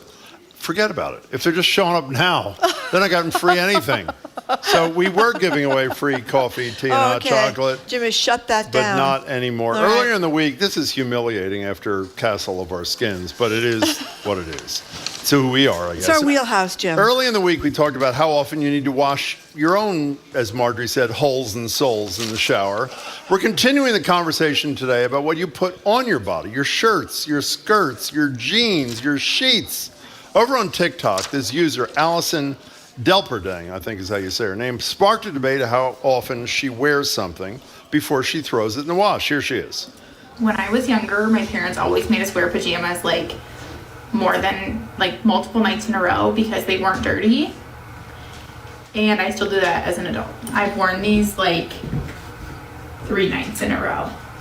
So I need to know if as adults we're still doing that. Are we wearing pajamas multiple nights? What's the situation? She is an influencer for that? So what is your situation, to quote Allison there? Obviously, things like socks and underwear need to be cleaned frequently, like every time you wear them. What about things that aren't directly touching, I'm not going to say this, bits and pits, I just did. That's Marjorie's too. Like jeans, for example, or your sheets, or your pillowcases. Experts say if your jeans aren't sweaty, dirty, or stained, they don't have to be washed often. Some of them say at all. What is your rule? Again, not for your body. We did that the other day. For things that touch your body. 877-301-8970. So what is your rule of thumb or your rules of thumb? I just want to say that I learned a lot in preparation for this segment, Jim. Like well, what? I didn't know you're supposed to throw your shoes in the washing machine. Did you read that part? Shoes in the washing machine. Why is that? I guess to clean out the insides of your shoes. I did not know that. I did not know that we were all in danger of getting all sorts of horrible things if we didn't wash our pillowcases enough, like every second or third day. Did not know that. How often do you wash your pillowcases? Once a week when I wash my bed sheets. How about you? I buy new ones. Oh, you buy new ones? Okay. Whoever heard of one? No, actually, maybe Okay. once a month or something. And that if you sleep naked, you should be washing your linens a lot more than if you've got those pajamas on that influencer was just talking about. Yeah, your shoes or at least the insoles in the washing machine at least once a month. You know why? Yeah. Because inside your shoes is the perfect breeding ground for fungus. Okay, fine. I would say when you people call here, particularly That's men. why you see all those commercials. No, they're disgusting. Our number is 877-301-8970. I would hazard to guess that any man who calls here who is at least college age or older would admit that he washed his sheets when he took them home to his mother at the end of every semester. Yeah, I think in and not colleges before. there's not Sort a of lot of, or the disgusting. teenage rooms. You know, Yeah. sometimes you go into your teenager's room and not only is there junk all over the bed, but inside the bed are a lot of crumbs, you know, from potato chips and sandwiches they And brought other in their things, room. And then yeah. you wonder why you might have mice in there, and it's a big problem for the teen. And does anybody wash their shoes? I'm really curious. In the washing machine. I have oh my occasionally, God. if I spilled some crap on them or stepped in something, I've watched a sneaker or two. Yeah. I don't know anybody who, as a matter of course, just decides to wash their shoes. I'm not familiar with that. I've not washed any shoes, but you have to be on the lookout for all these different germs. E. coli, staph, I cannot even pronounce this. Staphylococcus? Yes, that's I on don't know what that's that on the means, prowl, Jim. You got to actually. be watch out for that. That bacteria can be everywhere, and they're common in your bed. They're in your bed. When you were younger, I'm trying to think back to college days. Did you ever wash your clothes wearing them in the shower? No, I am totally serious. No, I never did that. Yeah, I did that. I'm sure I'm not alone. 877-301-8970. Someone just wrote and said, I have not bathed myself or anything else in weeks, and I'm in the audience right now. Can you tell? As a matter of fact, we can. Welcome to the show. We appreciate you being here. Paul from Worcester wants to know if the frequency of washing your blue jeans depends on how often you go commando. I think that's a very important question. No, but actually, it's in one of the articles. They say if you don't wear underwear, You got to wash them more often. you have to. Well, isn't that pretty obvious? Yes, obviously? it would be very obvious. And some other texter says, didn't we learn from the showering conversation the other day that the amount required of washing depends on whether you are sleeping with them? I don't get that one. Do you get that? Sleeping in them, or I don't know. They write it on their text. Yeah, but the other issue is even if you are not soiling or be soiling. What is the verb? Soiling. Soiling. Your clothing, like your jeans, for example, they're exposed to things. I mean, for Well, I example. get pen marks all over mine. Well, I'm talking about that's not dirt. I mean, that's, No, well, it is. You don't want to go someplace. How do you with get pen marks on the bottom of it's your hard. jeans? It's on the thighs of your jeans. thighs. Yeah, I get a lot of pen marks on my Yeah, thighs. well, can I give you a why? 'Cause suggestion? you're writing in the pen. Well, stop The writing pen on gets your lap. I mean, I'm not writing on my lap, Jim. It just kind of gets down there. I get pen marks all over everything. You do? I probably have more pens than most Americans. Or it's healthy. I have That's hundreds great. of pens That's and fabulous. couch, and it's very difficult Really to keep the pens wonderful. off things. But it doesn't look good to have pens all over your No, it doesn't. all over your thighs. Pen marks. 877-301-8970. We're completing the loop that we started the other day. We talked about washing your own body. Luckily, this will be the last installment of this discussion. We're now talking about things that touch your body, whether it's a sheet, a pillowcase, your shoes, your jeans, and things like that. Amanda in Jamaica Plain, where they know everything. What's Hey, your Amanda, deal? what's up? So all of this sounds fantastic. It does. But my question is, how do you keep track of everything? One day for this, 1 week for Excellent this, point. 1 month for that. If you have a spreadsheet, you know, do you Yeah. have Spreadsheet. Post-it notes? Like, how do you know when to do things if you're doing everything? So is that an excuse for not doing anything in your case, or you're just asking an honest question? Both? Oh, both? Okay. Thank you. Amanda, I've got the answer. No, you're for you. organized. You answer I the am question. a totally disorganized Yeah, I person, think but I don't so. have any problems with this kind of thing. What is it? You just put the dirty clothes in the hamper, and when you get enough clothes in the hamper, you wash them. Now, amazing. sometimes you do have to separate them because they say that you should wash your bedclothes in very hot water, Jim. They do? That's why in some of the newer washing machines they have bedding on there, you know, so it can be Yeah. a special. They say it has to be up to, I think it was like, I forget how many degrees it's supposed to be to get the bad things out of there, including bed bugs, which can be a problem in people's beds, of course. But that's how you do it. You just throw everything in the hamper. So did that help you out, Amanda, or no? I mean, that's the old standby. If it looks dirty, it's dirty. Exactly. Yeah, I think that's good enough. Try that and get back to us in a couple of weeks. Amanda, thank you for the call. By the way, I believe when you used the expression bedclothes a second ago, that was the first time that had been used by any human being under 100 since 1972, I think, or maybe 73. Didn't you used to hear that when you were a kid? My grandmother, like 60 years ago, said that. They were always talking about bedclothes. They were always talking about bedclothes. 877-301-8970. Suze, I don't know. Suze, I think, in Framingham. What's your deal? Hey, you've only talked to me several times. I know. I forgot your name. It's Suze, right? Yes, I'm unforgettable. You are unforgettable, obviously. What's up, Suze? I wash my shoes all the time in the washing machine. You do? Well, for one thing, I don't wear socks a lot because I have a dog who eats the socks. That's a problem. And you know, like he's already been out the tub 3 times for surgery. So I just don't wear socks. And if you have dogs, occasionally you step in things. That's right. So, you know, you hose them off as best you can. And I don't wash them with anything else in the washer. You know, I toss some bleach in the washer afterwards. But, yeah, I toss them in the washer. So, Suze, let's get back. Your dog has been operated on 3 times because he ate your socks? Yes. That's actually sad. And how is it's awful. And how is the dog now? Oh, he's great. And he's very popular out at Tufts. He's an Irish Wolfhound. Great. He's 160 pounds. Wow. The first time he ate a sock, a towel, and a hat. That's beautiful. Now, well, Suze, we're glad he's well, and we'll remember how to pronounce your name Thank next you. time you join us. Thank you, Suze, for the call. We appreciate it. Now, Susan from Cranston has some words of wisdom here. Cranston, to She you. says pillowcases daily, or flip them, then change them every other day, sheets weekly, and jeans when they can walk to the washer. Well, by the way, I should have said that. That's what a lot of people, maybe my mother said that, when they can walk on their own, when they sort of, you know, when you were younger, don't you remember when your jeans sort of stood up by themselves? Yeah. If you took them off kind of thing? I don't think you really do. How about towels? That's an excellent question. question. Well, you know, that's kind of a dispute. People get upset about that. They think, you know, like teenagers think that they use a towel once after they've taken a shower to dry off, which means they're pretty clean, which means the towel is not dirty. Excellent they think point. that's a dirty towel. It's not a dirty towel. They just clean So themselves where do you off fall? with it. Since you raised that beautiful issue, where do you fall on that issue, Margaret? I am once a week on the towels, once a week on the sheets. And I'm embarrassed. I'm not changing my pillowcases all the time like everybody says you should. But somebody said that human beings shed a pound of skin a week, Jim. So it's all in your bed. I read this morning in anticipation of this really important discussion that you shed 500,000 skin cells every time you sleep in your bed, assuming you sleep the normal 6, 7, 8 hours. 500,000 of those skin cells. What do you think of that? I think that's It's a lot of skin cells. Exactly. 877-301-8970. Al on the road. Hey, Thank Al. you for calling. Welcome. Hey guys, how are you? Excellent, I think, yeah. We don't wash our shoes in my house, but we have a boot dryer for my kids' cleats.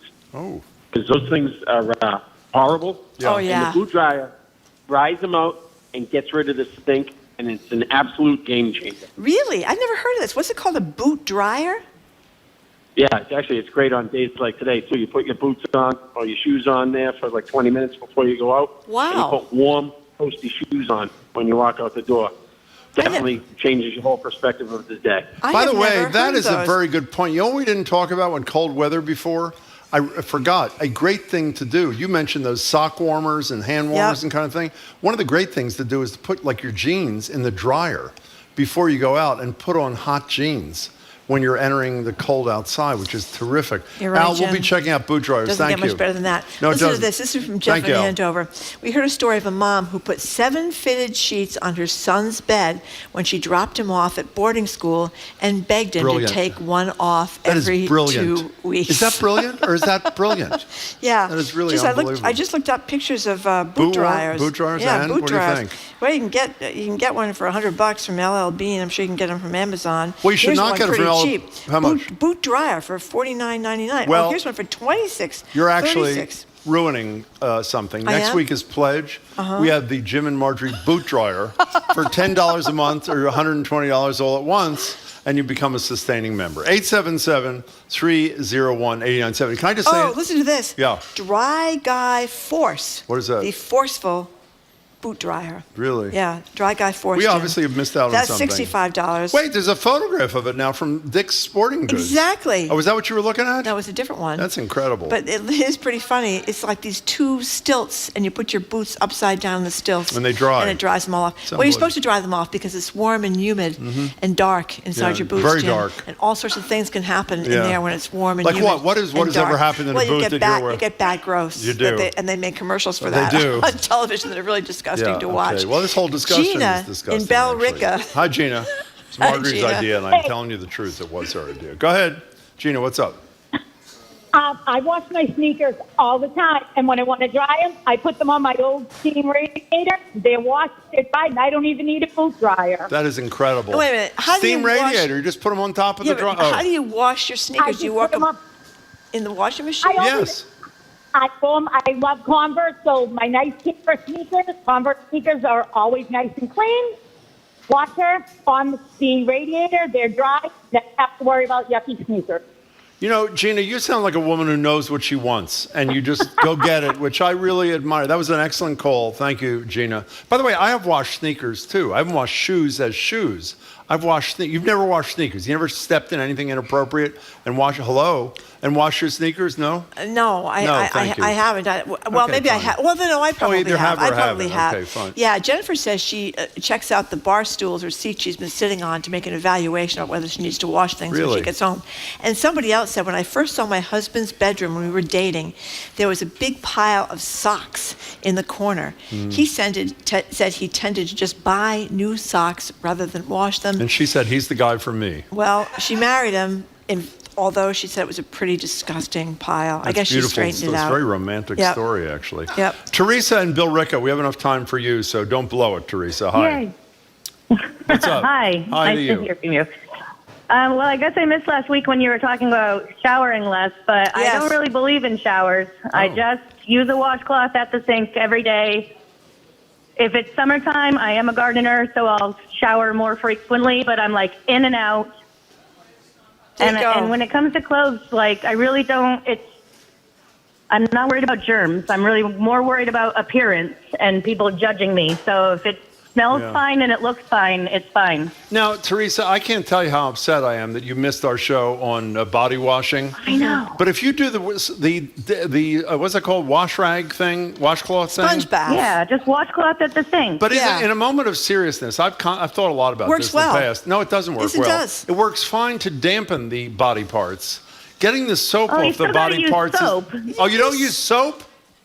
No, you still have to use soap, I'm saying. Well, how do you get the soap Yeah, off? Put the soap on the end of the Well, you washcloth. rinse the washcloth Exactly. again, and then you wipe it down again. But you got to start from your head and go down. You can't repeat certain places. Oh, that's a very good It's point. important to go in order. From the top up. Exactly. You've thought a lot about this, Top haven't down. you, Teresa? Absolutely. I'm with you, Teresa. Oh, yeah. Saves you a lot of time. I don't like really getting wet. There you Can go. you do us a favor? Can you leave your number? Next time we do this topic, we'll call you. Is that okay? Oh, absolutely. Stick around. Oh, absolutely. I wish I could talk about this more. People are wasting a lot of water showering every day for like No, let me tell you 10, that. 20 minutes. That's not how they do it in Europe, you know. We do know that. That top-down advice is excellent, and thank you for sharing that with us, Teresa. You dry out Really your appreciate- skin with too much showering. That's what they No, said. that's not her Never point. wash your legs or your arms. It's only, as we said before, the bits and pits. No, but the top to bottom thing, her point is there's certain Yeah. parts of your body you don't want to wash after you've washed other parts That's right. of your You body. have to do it in order. Teresa we have a is really complaint. on- We what have is a it? complaint. What is it? This is to both you and to me. To both of us. This person says, I love you both and your show, However. but could you please stop talking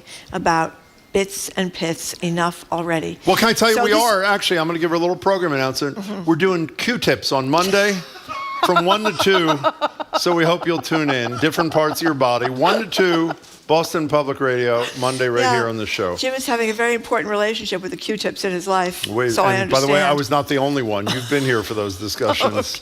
You know you Okay. have. That's it. Okay, we're Thank done. God. Thanks a lot for listening Thank you. to Boston Public Radio. We appreciate it very much. You can keep up with us 24/7 by our podcast. On Monday, we're hosting a political roundtable with Jesse Mermel and Jennifer Nassour, one Democrat, one Republican. Also, we're going to be joined by the Gaming Commissioner Chair Kathy Judd Stein that's to talk great. all about sports gambling, which has just been legalized in Massachusetts. Bradley Campbell's going to be here with the Conservation Law Foundation. He's going to talk about some big projects. Big issue on the down Cape. the Cape. Huge. People are fighting about in terms of the environment. The Reverends Ian Monroe and Emmett Price will be with us, as well as Jesse Colbert from the Mass Postpartum Depression Fund will join us to discuss mental health for new parents. I'm so glad she's coming, along with Dr.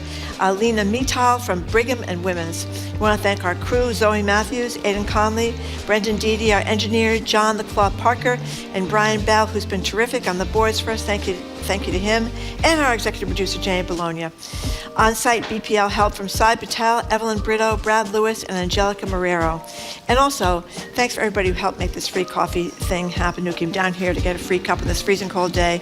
Or maybe you just didn't want a free cup, you just wanted to come down here. Whatever. We really appreciate people who came down here to the Thank you Boston for Public coming Library to down watch here. the We show. appreciate it, by That's the way. right. Thank you. I'm Marjorie Egan. I'm Jim Browdy. Thank you again for tuning in. I hope you can tune in on Monday. And meanwhile, have a great weekend and stay warm.